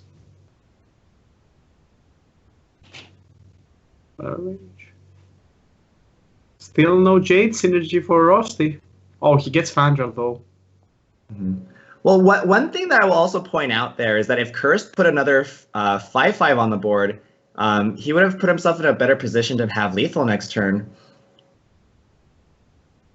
You're right. That's 9, 12. Yeah. Okay, Curse picks up a war here. I think he's still in a really, really good spot though. I think, yeah, I agree. I think that you could go for Gazetta, Wrath, or even Mulch and Jade Idol, actually. Let's see. Yeah, I think Mulch Jade Idol is a little bit better. I agree. It's on curve. Okay, so saving the idol for his gadget means that he's never going to lose the value game, which going for that is probably very reasonable as well. Yeah, okay, it makes sense. Would you consider keeping Mulch only because you know your opponent runs Wars? You mean saving, not using it on the auctioneer there, and then just trading instead? Yeah, just to keep it for Ancient of War. It's tough to say. The thing is, you already have such a dominating board position, and Druid is not known for being able to come back from being behind on board. So, like, even if your opponent does have a war, you probably still win anyway, so it's fine to use the Mulch there. Okay, it makes sense. Let's see. Roasty tries to fight back. Okay, Feral Rage as well, but I don't think it's enough. That's game. Yeah, Curse is just going to be able to swipe, or double roots, or anything. He had 12 damage in hand. It was impossible for Roasty to find the solution. And 2-2, last game. Yeah, Curse there takes the Jade Druid Mirror, and from Rossi's perspective, he played the game reasonably. I would say probably the one thing he could have done differently was use his first Nourish for mana, although he ended up using it for draw. Thing is, he had a full hand, and that's the problem with using your Nourish for draw in those situations. You end up with a full hand, but you don't have enough mana to actually tempo everything out. And it's, I guess, certainly I have a more tempo-based playstyle where I like to get my tempo out as soon as possible. Rossi was going for like the value approach with the Nourish for draw. It's really, I mean, hard to say. Hard to say what if the game would have gone differently if he had gone for the mana instead. I agree. It was a tough choice. And right now we have Rogue against Druid. Maybe Cursed will come back. I think that's a good matchup for him. Rossi, interestingly enough, actually keeps the Mulch in his opening hand. And this is actually a good insurance against an early Edwin, especially when the Rogue is on the coin, which we do see in the game. This game, Cursed has the coin. He also has a counterfeit coin. So he has the option of going coin Edwin, and this Mulch keep definitely keeps Rossi from getting snowballed out of the game. Wow. It's perfect. This time, Mulch is perfect. I mean, he has coin, he has another coin. He could go for the coin, Fancliffe, and you have a Mulch. Yeah, it's pretty good. Let's see. So he discovers a spell, swipe, I guess. Yeah, swipe's pretty good at dealing with all of Rogue's minions, basically. They're Drakes, they're Pillagers, anything. Let's say, okay, another question. You know your opponents run 2 mulches. Do you coin Van Cleef? You know he runs 2, not 1. You saw it on the Shaman match. Do you still double coin Van Cleef? I mean, I think at this stage, Curse is even thinking about coin prep Evis, Edwin. I mean, I think this is the play. I like this a lot. I think this is, even if you know your opponent runs 2 mulches, the thing is your opponent can't mulch right away, so your Edwin gets in at least 10 damage. I mean, what else is he going to do with the hand? The Edwin's not getting any better. But yeah, like you said though, Rosti does have the mulch, and I guess after this gets mulched, what does Cursed really do? He doesn't really have anything else. He can play a tempo questing, but it's not really that good. Let's see. Yeah, Cursed shake his head like, well played. I mean, it's still not well played because he has done enough damage, right? I mean, not enough, but still it's like 15 health, maybe. So I think he should definitely keep fighting. I would probably attack and hero power. I wouldn't use questing adventure right now. No way. Yeah. I mean, a 2/2 questing is just way too easy to remove. Your opponent just needs like a roots or even just wrath hero power. Like it's just... Oh, there it is. That's the draw. That's the draw. I just destroyed my whole set here. That's the draw for Cursed. Yeah, I mean, even though Cursed went all in and Rosti had the answer, I mean, Rogue still has great cards in this matchup. They just curve Pillager into Drake, and if they get that Auctioneer, I mean, there's really nothing that the Druid can do about it. A big sorry for every headphone users right there. I just hit on my mic out of excitement. I mean, I really liked this draw from Cursed. And yeah, we have a game now. Yeah. Rosti's got an interesting decision here. He's actually going to go ahead and use a swipe to preserve his 2/2. I mean, he could have went for War, trade into the Pillager, but War in that spot is really, really bad against Sap. You lose a lot of tempo if it gets sapped. So I like the Bran play a little bit more, because not only that, you're also removing your opponent's Drake, which means that they don't get the benefit off the spell power, and also you're in a bit of a more stable board position. So if you go for the War next turn and it gets sapped, you're not actually losing that much tempo. He goes for the Tomb Pillager. Do you questing coin Tomb Pillager and get the 4/4 and the 5/4? I mean, you saw your opponent using swipe. That's certainly a consideration. I think that was definitely a little bit better. Yeah, you're right. I think it's better right now. Why you keep both of? Oh, maybe he wants to go for a big conceal turn. Okay. I think wow. That's why I really like Miracle. You know, every play has an idea behind it. I think Cursed idea right now is to use both Questing Adventure and Conceal and win the next turn. It's really interesting. Let's see. Ooh, a very defensive play here by Rosti. He's going to go ahead and use the Pharaoh Rage for armor in this spot preemptively to make sure he doesn't die to like Leroy Coldbloody Vis or something like that, or Leroy Double Coldblood. There's actually a number of combinations of cards that he loses to. This Ravenholt Assassin from the Mulch is actually really, really good for Curse, because that's like almost guaranteed 7 to the face, right? There's nothing that a Druid can do about it. If you stick 2 Coldbloods on it, that's pretty much almost game. Wow. No, I agree. I mean, you know, sometimes mulches just give a bad card for yourself. I mean, right now, they work out for Cursed. Yeah, you have a 7/5 out, which is pretty much protected against anything Druid can have right now. So yeah, let's see. I think the problem is that Cursed really needs something. He really wanted Gazetan. I think he really wanted Sap here, right? Or Sap. Sap here on this 5/10 would have been able to push. Actually, if you sap that, what do you even do? Do you have to like trade with a brand? No, you probably have to go face for sure, right? I think Gazetan would be better. I mean, right now, do you just Azure Drake, backstop, something? Probably the Drake. Phantom. Oh my God, what do you even do? Probably Azure Drake. Okay, that's a tough turn for Cursed.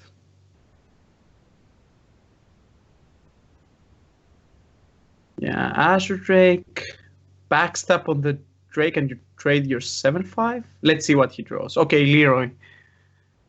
The play is still probably Backstab Fan. Yeah, and you trade the 7/5. It feels bad. You can use your weapon too. Yeah, it feels really bad. Oh no, you get patches from this. Okay, so you actually don't have to face tank that. Having to face tank 5 here would be really disastrous. He only has to face tank 3. Sap was the last draw. Damn, that feels... Oh, another swipe. Yeah, that's actually the third swipe, because we got the swipe from the Raven Idol. Right.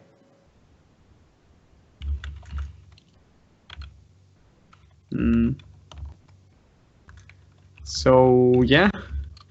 Who do you think has the most chances right now? Still Rusty with Fire Ranger hand? The thing is, I would have liked to see Rosty go for the gadget swipe here for tempo. He passed up on developing the gadget, and now, again, Rosty just, he doesn't play for tempo as hard as I would in Druid in this spot. But I guess in this situation, yeah, Rosty's still way ahead because he's just going to go ahead and use the idol here. If he hero powers his opponent in the face, he's just going to win the game with Feral Rage for attack and swipe next turn. So never mind, this play actually makes a lot more sense than just using gadget swipe there. I had thought that if your opponent wasn't so low to be in range of dying to swipe or Feral Rage, then maybe developing the gadget was just better. But in this situation, Rossi actually wins every time, so he ended up with a better play. Yeah, I agree. That was a pretty good play. And there's no way for Curse to survive that. I mean, you can't avoid 9 damage from hand, so it feels bad. Right. But I think Curse does the correct play in his part. He doesn't know his opponent has a Feral Rage and another swipe, so he will probably use coin, sap the 4/4, and the conceal. I would use coin as well. Okay, maybe not coin. It doesn't make sense to use coin right now. Just conceal. Keep the coin in case you draw Gazeta. Yeah, that's it for Cursed. But unfortunately, it's game. Yeah. So Rosty finds the better line there at the end. Ooh. Is able to set up guaranteed lethal. He finds another swipe. And, how many swipes? I'm gonna go with over 9,000. Classic. I mean, wow. Rosty's going to go ahead and make it to the finals for the first time in the weekly Wednesday 100s. And this is actually going to be we're talking about Greece versus USA. Well, it's going to be an all USA finals today. Stop it already. Come on. I mean, it's not fair. It's not fair for my boys. I mean, okay. I think it was a really amazing series, really close. Congratulations to Rusty for bringing a Paladin, right? And then going 1-0.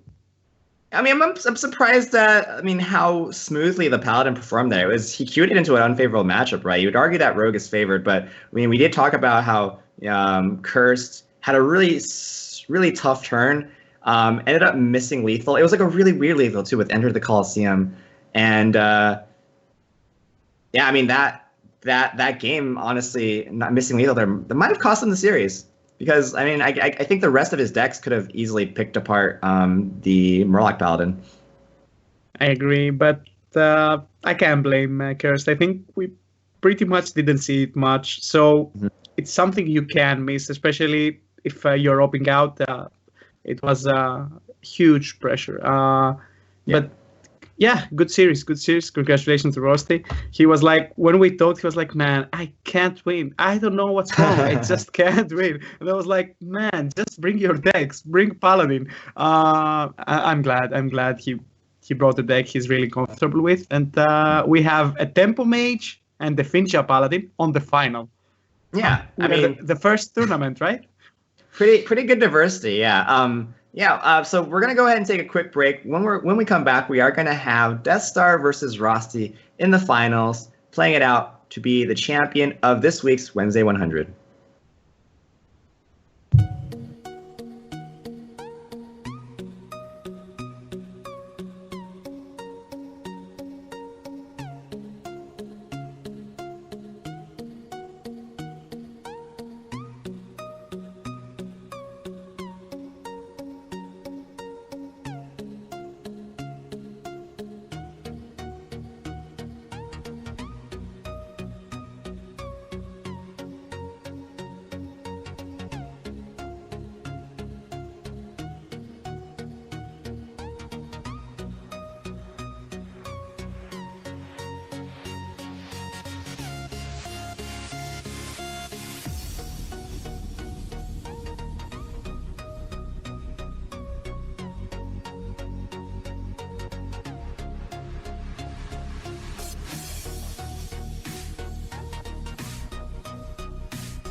Hello, Hearthstone fans, and welcome back to the GamerSensei weekly Wednesday 100 exhibition tournament, where four of the top GamerSensei coaches are playing out for a winner-take-all $100 prize pool. We are down to the grand finals between Rosti and Death Star. Yeah, and USA, guys, USA. No, I'm I'm kidding. Congratulations to the guys. I mean, amazing games. First, really good series and interesting decks as well. So it was a pretty good tournament, and we will probably see a Finja against a Tempo Mage, and it's like 2017, guys. Really, let's see. Murloc Paladin against Tempo Mage again, right?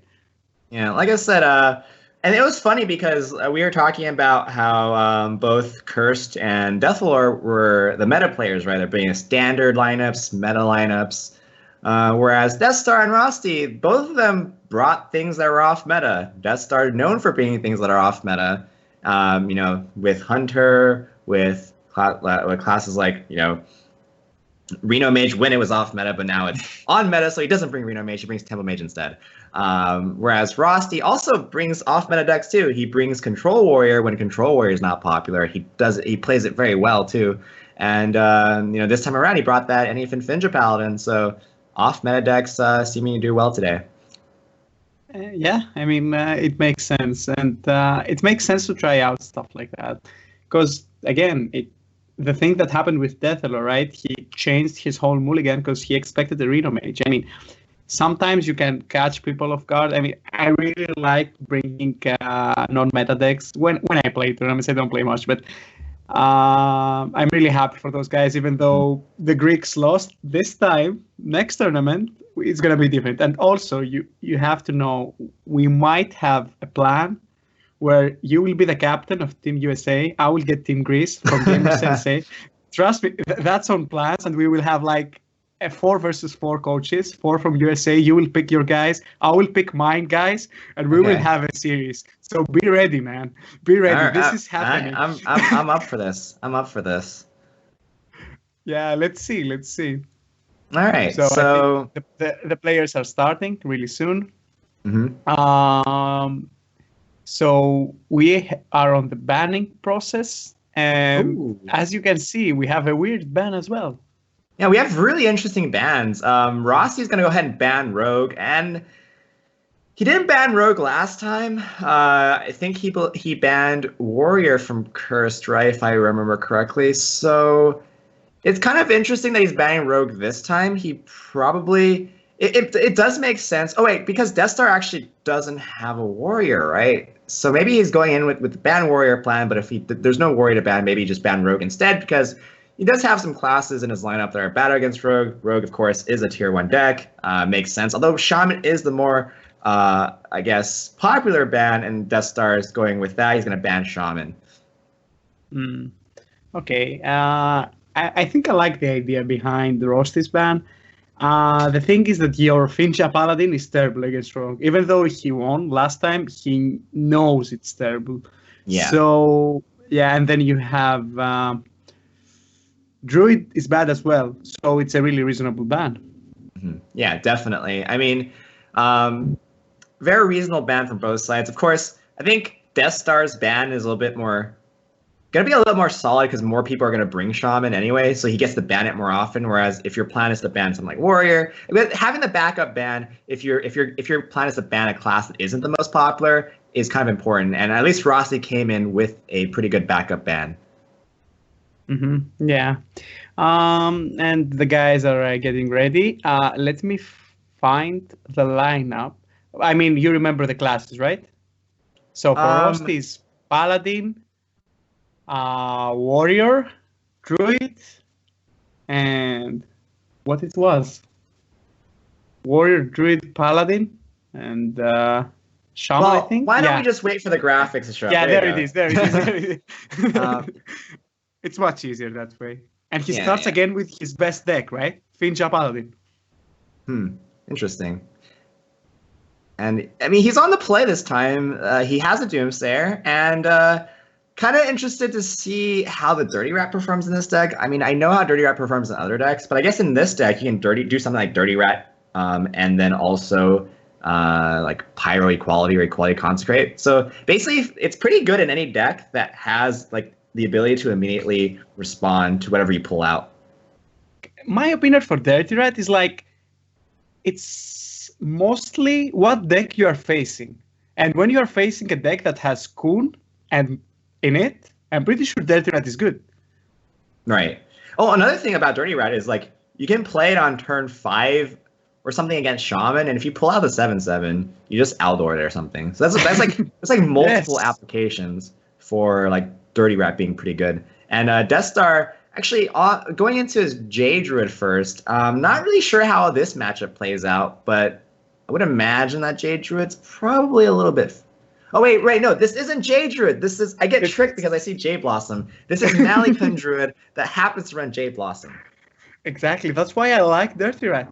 You know, it might pull out an Aviana. I mean, even right now. That's okay. True. Do you Dirty Rat Doomsayer? I don't think he wants to pull out Aviana. That seems like not a great idea. I mean, there's no reason to Doomsayer either, because if your Doomsayer goes off, you lose the draw from the Acolyte, so you're pretty much never Doomsayering here. I think his decision is between, like, he can Solemn Vigil for 4, or just play a Truce Over, and I think developing a Truce Over is fine because he has 2 of them, and he can probably get better Vigil value later. I wish I was on a call with Rost and I would be like, man, go for Dirty Rat. You might pull an Aviana. And he'd be like, yeah, man, that's amazing. That's amazing. And then simply Dessa would put out Gazetans with 1 mana and drawing his whole deck probably. You're right. It doesn't make sense. I was kidding mostly. But he goes for it now. Oh, my God. Too close, you know? It might. Not a bad pull. Like, even if you pulled Aviana there, you just trade your weapon plus the Acolyte. But if you pull out Gadget, you just kill it with your weapon. So, I mean, this ended up being pretty reasonable. Actually, I really, really like Dirty Rat in this deck. Yeah, I mean, I like it too. Also, you have Equality, you have Aldor. You're right. It makes sense. It might be actually the best class for Dirty Rat. Maybe. Okay, no, I mean, Lock is pretty good as well. But it makes sense in Paladin. Mm-hmm. Wow. Congratulations to Rusty, man. Oh my God, my boy. Rusty, let's see. So we have Druid on 10 mana already. Well, Rossi just drew his first Murloc. Probably not going to use it now. Like, he doesn't really have an amazing play this turn, so I guess you just Vigil and draw 2 cards for 5 mana, which a little bit overcosted, but I mean, yeah, just didn't have anything better to do there. Wow. The thing is that with Death Star's hand right now, the moment you draw out Kun, it's probably game. So I'm not sure how Rusty can delay the game till the point where he can go for anything, but I'm pretty sure if we do the maths, it's probably Kun is better against this Paladin deck. It depends though. Maybe Dirty Rat will pull out an Aviana and that changes everything. Mark of the Wild and not Mulch. Okay, interesting. I mean, no, yeah, okay. Mark of the Wild is a bit more of an aggressive card. I mean, it's a card that if you have a minion on board, it can push 2 damage. So I guess he values that higher than being able to mulch something. Although mulch on a Tyrion wouldn't be too bad. Although when you do mulch a Tyrion, you do give your opponent a really strong weapon. So I don't know. Okay, yeah, it makes sense. Let's see. So Rusty decides to play out the Doomsayer, which is pretty good. Yeah, he basically just wants to set it up so that he can get Tyrion on an empty board. If he can get Tyrion on an empty board, deny Death Star's turn this turn. All right, it's extremely good. Let's see. So bite, and yeah, exactly. He doesn't have to trade on the Doomsayer.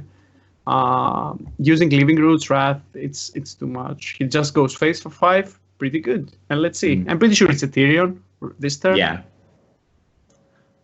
Or no, it's a Tyrion. Yeah. You can go Acolyte, War Leader. I don't know. No, wait. I mean, I was gonna point this out, but I do think this play is also reasonable because, um, you basically want to you have two anyfins in your hand, so you want your war leader to die. If you don't play your war leader out now, it's gonna take way too long for your war leader to die. Okay, I get it. It makes sense. So let's see. I'm pretty sure the next turn is gonna be the last of the game, because right now Death Star has the potential to draw like 10 cards. Mm-hmm. So Yeah. 2, 3, 4, 5, and I think it's highly unlikely he won't get his Kun.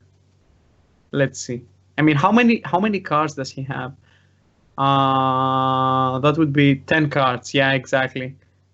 So Yeah, this is a situation where actually Mark of the Wild isn't too bad. The question is though, does he cycle the Moonfire on face? And you probably don't because you have you never do it because you have Malygos in hand. Yeah, so with Malygos in hand, you're basically representing lethal. It's it's lethal. Well, like lethal if your opponent face tanks the gadget, but Rossi doesn't have to face tank the gadget. Can actually use the True Silver to heal on his opponent, or by swinging at his opponent's face and equip a new True Silver. So not quite lethal because Rossi didn't take the 6 damage from the Auctioneer. Let's see. Oh my god. Okay. So Rusty is in a good position because Death Star didn't draw Kun. Kun would be lethal this turn. So right with the swipe, yeah, it's lethal. So I like Death Star move. You have to use Azure Drake just to draw Kun. And right now, Rusty has a way of winning. If, for example, he goes anything and his opponent draws something bad, and then again anything, maybe. Okay. Oh, hello. Or hello, yeah, finally. Oh, hello. Yeah, so this is a great draw because it fits in the curve with Tyrion and allows him to get another Murloc on the board and make sure. The thing is, like, Rosti, plays Finja in his deck, and the thing about Finja is it allows you to draw into your Murlocs, and without Finja and drawing 2 anyfins in your hand in the mid game, it's kind of it gets kind of worse. You know what I mean? The deck doesn't function as well as it should. I agree, but I think Death Star is a bit unlucky as well. I mean, where is Kun? Yeah, exactly. He's drawn like almost his entire deck, and there's still no Kun. Wow, it's like 4 or 5 cards left. I mean, it's pretty unlucky. And actually though. There it is. The thing we talked about. That's 10, 14. Next turn, it's lethal. Yeah, next turn, this second anyfin is going to be lethal. So actually, in this particular game, Rossi didn't even need Finja. It was really fortunate for him to draw into the there it is. second There bluegill. It is. It's game. It's game. It's lethal for Death Star. I think he will see it. When you have Moonfire, Living Roots. Wait, and swipe, how much is it? It's like 9. It's 9 plus 7 plus 6. Yeah. It's 22. And hero power, yes. Oh, wait. Oh my god, it's 1 off. Wait. Yeah, it is 1 off. But wait a minute. He should have played his second war before he played Roots. Oh, he misplayed. You're right. But does it matter? Okay, I don't think it matters because I don't think that's enough to get through, right? Because effectively Death Star's at 32 health, or 31 health rather, and I don't think this is enough. I'm actually quite certain this is not enough. No. I was hyped for a moment. I was like, maybe, but no, it's not enough. Good game by both guys. All right, yeah, so I mean, definitely well played. Close game. I think if if Rosti had an early game Finjo or something and was able to actually get his maybe his any fins rolling even turn earlier, perhaps, then maybe he had a better chance. But I think Druid's like pretty favored in that matchup usually. And I mean, it took a while for Death Star to draw his whole combo, but then eventually when you do, you just win. So there you go. Actually, Rosti had like a 33% of win if Dirty Rat pulled out an Aviana. I'm pretty sure his chances would be huge after that. It was Death Star hand had like 2 Auctioneers and then Aviana, so 33% for a huge comeback. Right, I mean, I'm pretty sure. Yeah. Yeah, that was actually that was a 33% chance to win the game on the spot. You're right. Exactly. But he missed that. Good game. Let's see now. I'm really interested for this matchup. How the Finja Paladin works against a really aggressive deck. I'm pretty sure it doesn't work well, but we will see. Mm-hmm. No Doomsayer. Yeah, I mean, yeah, Doomsayer definitely the most important card, but Rosti is not in a bad position. He does have 2 Bluegill Warriors that can charge into these small-time Buccaneers. He has 2 Bluegills. He has Acolyte, which is pretty good.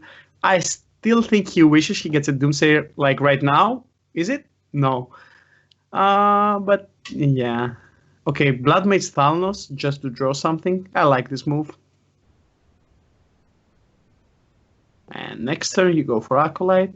Yeah, I think Rosti has some chances, but it's still probably an unfavorable matchup.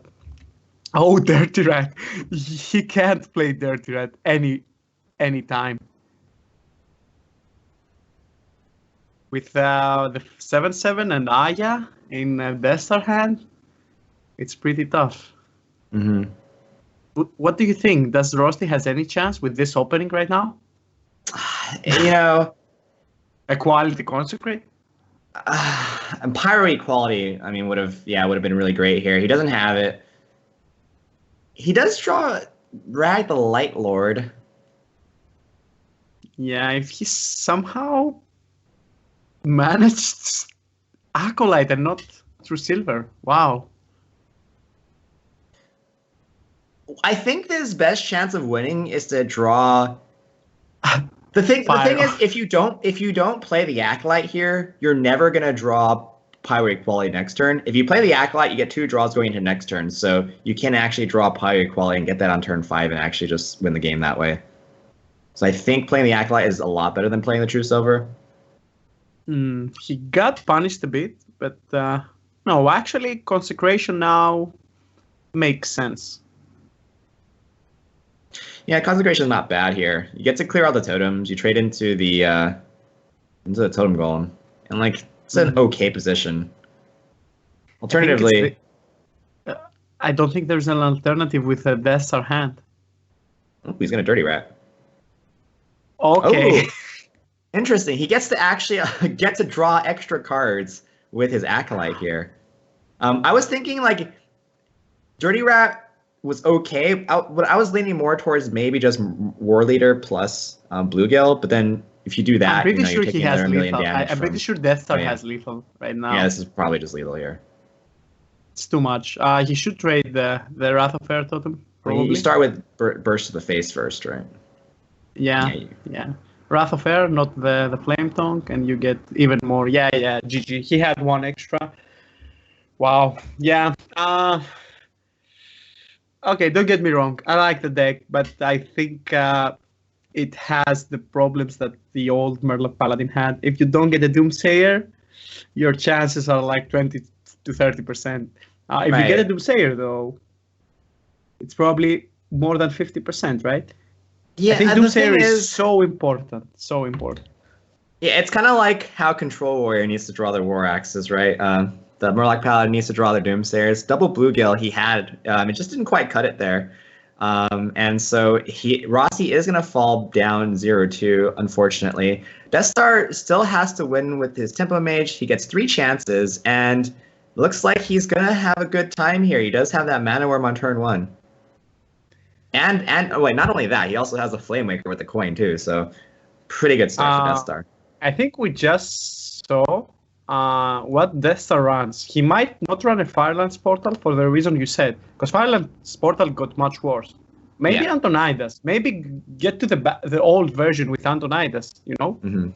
Yeah, but actually Rosty's in a really good spot here because Dragon Warrior is actually really favored against Tempo Mage, and this Alex Strauss champion is just going to come down right away, value trade with the Mana Worm, and nothing that Deskar can really do about that. Okay, Loot Hoarder. It reminds me the version of BB Gangans. Mm-hmm. The version with Loot Hoarders on Tempo Mage. That used to be a pretty good deck on BlizzCon. Right. Well, I mean, Loot Hoarders are just good in general because on turn 2, you don't necessarily want to play your Apprentice, right? If you don't want to, sometimes you want to save your Apprentice and you want to save your Cult Sorcerers for extra value, right? Because Sorceress can, be used with Arcane Blast, and Apprentice can be used with your Flame Waker and play like a million spells in a turn. So oftentimes you suffer to find actually good plays on turn 2, so you just play a Loot Hoarder instead, and it cycles. And if they deal with it, I mean, you're not really sad. And that's probably why Tempo Mage is a good deck. It's like those turns where you suddenly come back. Death Star got a bit unlucky with his hits, but still a good turn. I would definitely use Mirror Image as well. Let's see. Yeah, definitely, just to keep my Sorceress Apprentice alive. Also, we might have a Barnes as well in Death Star deck, right? A Barnes? What do you think? With Loot Hoarder, Antonidas. Yeah, it makes sense. Let's see. I'm really interested to see both of the lists of Frosty's Paladin and Death Star's Mage.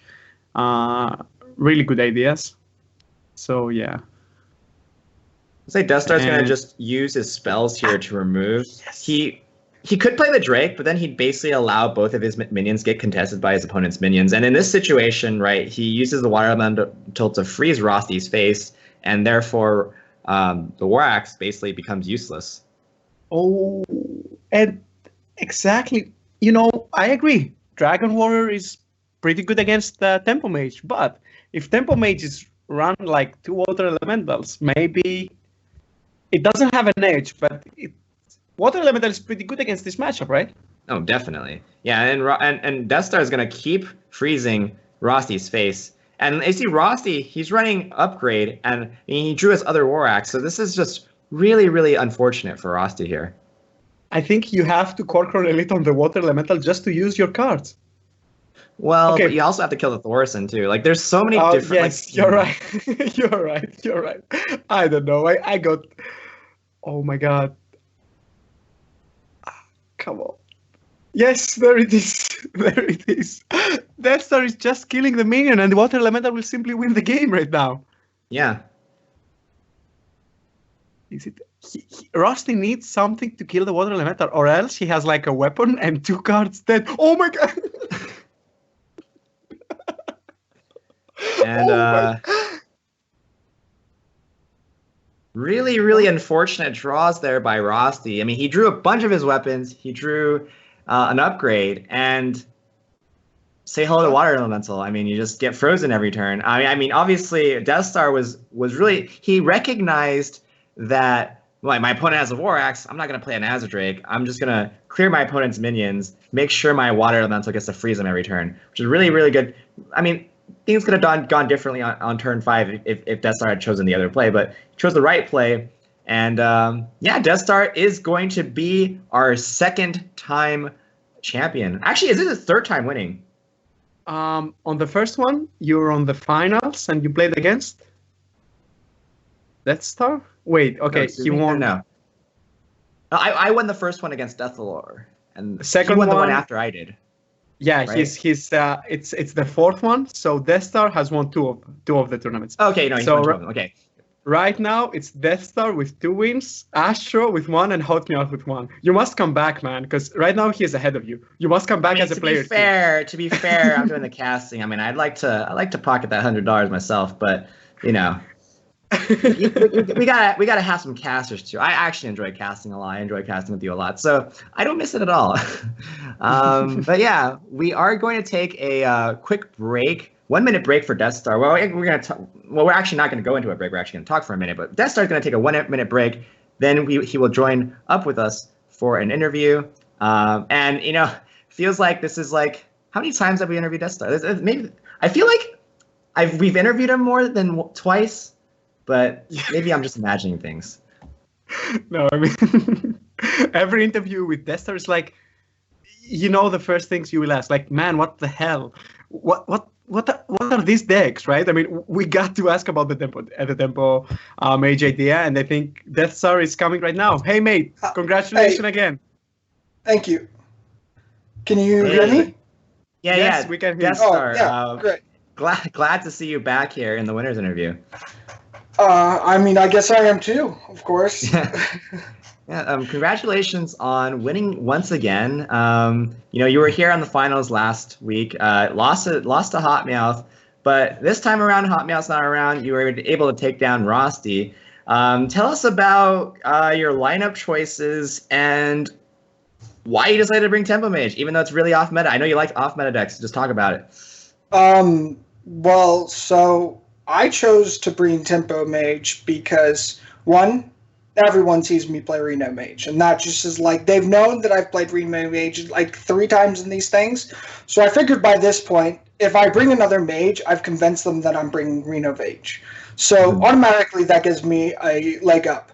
2, I know that you can win this against a lot of current decks right now by just out-tempoing them early. All you need is like a good Mana Worm turn with either like Images, Missiles, or Arcane Blast, and you can mirror match enough aggro decks that it's close to 50%, slightly favored for them on those matchups, and you just eliminate any control deck. Control decks just can't beat you as Tempo Mage. So not only is your placement well in this meta, because everyone's probably bringing at least one control deck, I assume, either in the form of Druid, Reno Mage, Reno Lock, Control Warrior, something like that. Control Warrior being the best against it, but like you have the 2 Ice Ellies, so you kind of just screw up weapon decks innately just by like play this 4-drop, and they're like, I can never use my weapon. Kind of saw that at the end against. Do you know his draws, his hand? He had a War Axe, an Upgrade, and an Arcanite Reaper. What? So the Frost Ellie was pretty bad, to say the least. Yeah. I just figured like all I had to do was chain out with like the mirror images and control the board just enough that Frost Ellie lives, and like by that point he's screwed. Yeah. No, that was really, really good foresight from you. And the funny thing is, in your first match against Deathlore, right, when it was Rogue versus Water versus your Mage, he mulliganed away a backstab and kept an Auctioneer because he thought you were Reno Mage. I mean, your mind games in that sense are like on a whole new level. Well, I like the whole thing about how I try to win tournaments. I know I'm not the most technically sound player. I'm sure I made mistakes multiple times in that tournament. But I have one advantage that most people don't try to do is that I build an excessive amount. And what that does is let me know that there's key cards in certain and having tested so much, I know what cards will work in very specific slotted situations, and I take that to my advantage. So I just normally try to out-prep my opponent instead of actually trying to outskill them in any manner, because I'd rather go in and try and having like a 70-80% increased win rate than trying to outplay them, because like these players are good and they can easily outplay me. But if I can stack all the odds on my favor, I have a better chance to win, even if I don't play well. Yeah, no, that's actually true. I mean, there's actually like there's an argument among competitive players, like how much of tournaments is prep versus playing optimally, right? There's Exactly. Prep versus play. And I wanted to hear your opinion on what do you like in terms of what's more important. Like let's say you had to give like 100%, right? Like what percent is prep and what percent is play in terms of like contributing to winning? That's a really interesting question, and one that I don't think can be answered so broadly, because first, it depends on the tournament format. Yeah. Tournament format, like if everyone knows my decks, I'm not going to be trying to be as tricky because they know my deck lists, and that just puts me at a strict disadvantage. And the more time people get to seeing my deck lists, the less I go for crazy things, because it's more likely they'll just know what they need to ban and how they need to play against me. The element of surprise, I think, has a huge factor in settings where people are gauging based off meta things. So, like, one of the things I love to do is go into a tournament and pick a class that has like 3 meta variants, right? Yeah. Automatically, you're facing down multiple hard choices. Then I like to take just the best deck, Shaman. And that, like, sets you up to have a deck that people are going to ban because it's Shaman, right? Like, they're too afraid not to ban it. I mean, that's just the way Shaman is. And then I take a deck that I would probably bring, say, Druid, Mage, Hunter, something that you would expect me to bring. And then I would probably do, another random deck in there. And, like, between that, what you can do is you can set up multiple angles to trick your opponent, puts them in an off, like, position, like, what do I do? And then you can normally get them to do so. Like, in that matchup, this is very specifically something I thought about. Match 1, I said, why did he not ban my Shaman? Oh, he banned my Rogue probably because his Paladin, he's afraid of my Rogue, right? So that means he's going to use his Paladin to try and catch my Shaman. So I'm just going to lead with my Druid because that has the best matchup versus his Paladin. You cut out a bit, mate. Oh, did we lose him? Are you there, Hello? mate? Yeah, can you get? Yeah, I think we lost you for a little bit. Yeah, we lost you. It's okay. So go on. Yeah, repeat what you said, like that you picked Druid to have a good chance. I picked Druid because I knew I had a one-shot combo in my Druid. And that's one of the problems for these Anyfin decks is, like, they can't deal with being one-shot. Mm-hmm. Oh, one thing I wanted to ask about the Druid list, right? I assume you're running Jade Blossom over Mire Keeper, right? When I saw the Jade Blossom, I was like, oh, it's Jade Druid. But then I got confused. I was like, wait a minute, it's actually Malikan Druid, but you're running Jade Blossom for extra ramp. I only run Blossom. You can put in 2 if you want, but, like, here's the facts. Both cards are completely worthless in the game, and I don't mean, like, slightly worthless. I mean, every single time I have Mire Keeper in the late game and I've played it, I've never been like, wow, that was a line that felt good. Ever. But do you know what does feel good is being able to save the coin so that you can curve out into your 5-drop instead, which you have 2 Azure Drakes and 2 Nourishes, both your key mid-game draws. So if you can save a coin, your ability to go off with Auctioneer is just that much more powerful. Right. So I'd rather take a card that is, like, minusculely worse than the other card is late game. Like, I mean, we're talking barely worse. Like, I get a 1-1 versus what? A 3-3 and a 2-2? At what point am I winning with a 3-3 and a 2-2 and like either an aggro deck's already killed me or a control deck has just out-resourced me to the point I've lost? Right, you're a combo deck, so the fact is I'm a combo deck, and I should focus on comboing. And being efficient in my combo is more important than having a card that's maybe slightly more versatile, right? I value consistency and power over versatility in a lot of scenarios. And, like, that's one of the things you can catch people on is, like, if you go for greedier lines, you're more often going to win. As they say, play to win, don't play to survive. Yeah. I go for playing to win. Cool. Yeah, I mean, that's all the questions that I had about the Druid list. I mean, that did kind of, I did want to hear your thoughts on that. Yeah, I have a question as well. I think Tempo Mage gets much better if you ban Shaman too, right? Oh, definitely. And that, like, knowing that going in is like, if I don't have to face Shaman, Tempo Mage's matchups, like, one of the things people don't understand is, like, they see the meta decks and then they're like, here's what I can bring, right? Like, they take a slotted lineup, but they don't realize, like, second, third tier decks can be first tier in tournament style if you utilize their abilities correctly. Like, you say you account for matchups, you account for teching in your deck, you account for, how are you going to use this in these lineups. Like, I'm probably going to have to play Tempo Mage because I assume people would just ban my Shaman outright. So all I did was a heavy burst tempo shaman with the ice guys so that I could beat the weapon decks and burst the control decks. Nice. And second thing, you should know that it's on the plans that we're going to do a Team USA versus Team Greece. Astrogation is going to be your captain. He's going to pick the Team USA. You will be probably considered, and I'm going to pick Team Greece. That's going to be a thing, man. So get ready. I love that. I got the better captain. I think that's gonna be great. I'm pretty sure people will love it because it's like GamerSensei right now. GamerSensei right now has like so many Greek and USA coaches. Really, I have no idea why. So let's see. It's gonna be great. Sounds like a ton of fun. Yeah, I agree. Let's see.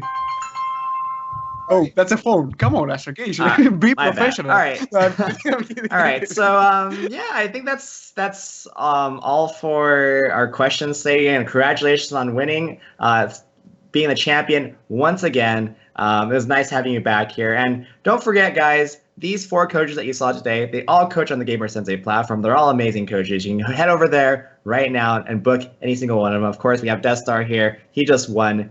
But definitely book him. He's really, really good at mind gaming, right? Like you just heard from him talk about how he approaches tournaments. He knows he's not the best technical player, but he has his mind is amazing, right? I learn everything. I learn a lot every time I talk to him about mind games, tournament prep. There's a discussion between prep versus actual skill level. I think prep often gets overlooked when you look at the casting for like some of the larger tournaments, right? Actually, and so if you want to learn how to prep, definitely go ahead, Death Star. I was going to just talk to you. I would pay for a lesson with you, Death Star, definitely.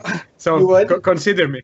I would pay a lot for a lesson with you, man. Really. I would definitely take you up on that offer. But one last thing I wanted to talk about was someone like you, Astra. I think is like your mind. Like one of the problems for me is like I'm not detailed oriented enough as a player to play as technical as you do, because there was one game that I flipped back to when I was watching you guys coach over the or talk over the match in the, I want to say it was Rosti versus I can't remember his name.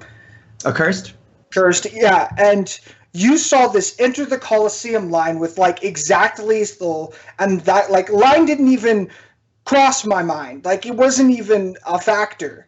And so like one of those things is I think it's kind of our different styles as a player. It's like play to your strengths, and I think that'll bring you the most tournament success, because like you're obviously a very technical sound player, and it showed in your casting, and I've seen it in your play.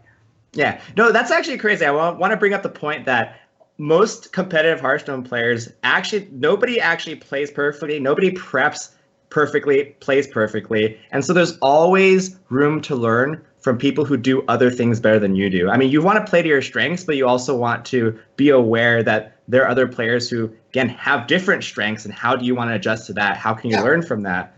Being able to learn from other players is a key way to make yourself just an infinitely better Hearthstone player. Yeah, for sure. But yeah, we are going to wrap up the show. That was a very, very, again, impressive performance by Death Star. Again, any one of those 4 coaches and Death Star, but you can book them on the GamerSensei platform. We are going to be back next week for another Wednesday 100. It'll be exciting times once again. Last week it was amazing. This week it was amazing. It's going to be more amazing next week. All right. Yeah, guys, and see you on the next week. Death Star, you should come again. I think Hot Meowth will be there. You know, he's waiting. Dude, he's waiting for another. Dude, Hot Meowth, man, he comes after me each time. It's like I've beaten him most times. Like I'm pretty sure Hot Meowth is just another example of a way more technically sound player than I am. But like again, I've just out-prepped him a couple of times, and like I'm sure that tilts him beyond belief, because like I just win with these completely random decks, as most people say. Yeah. So, once again, well done again. Good work, and we'll see you next week. Yeah, see ya, guys.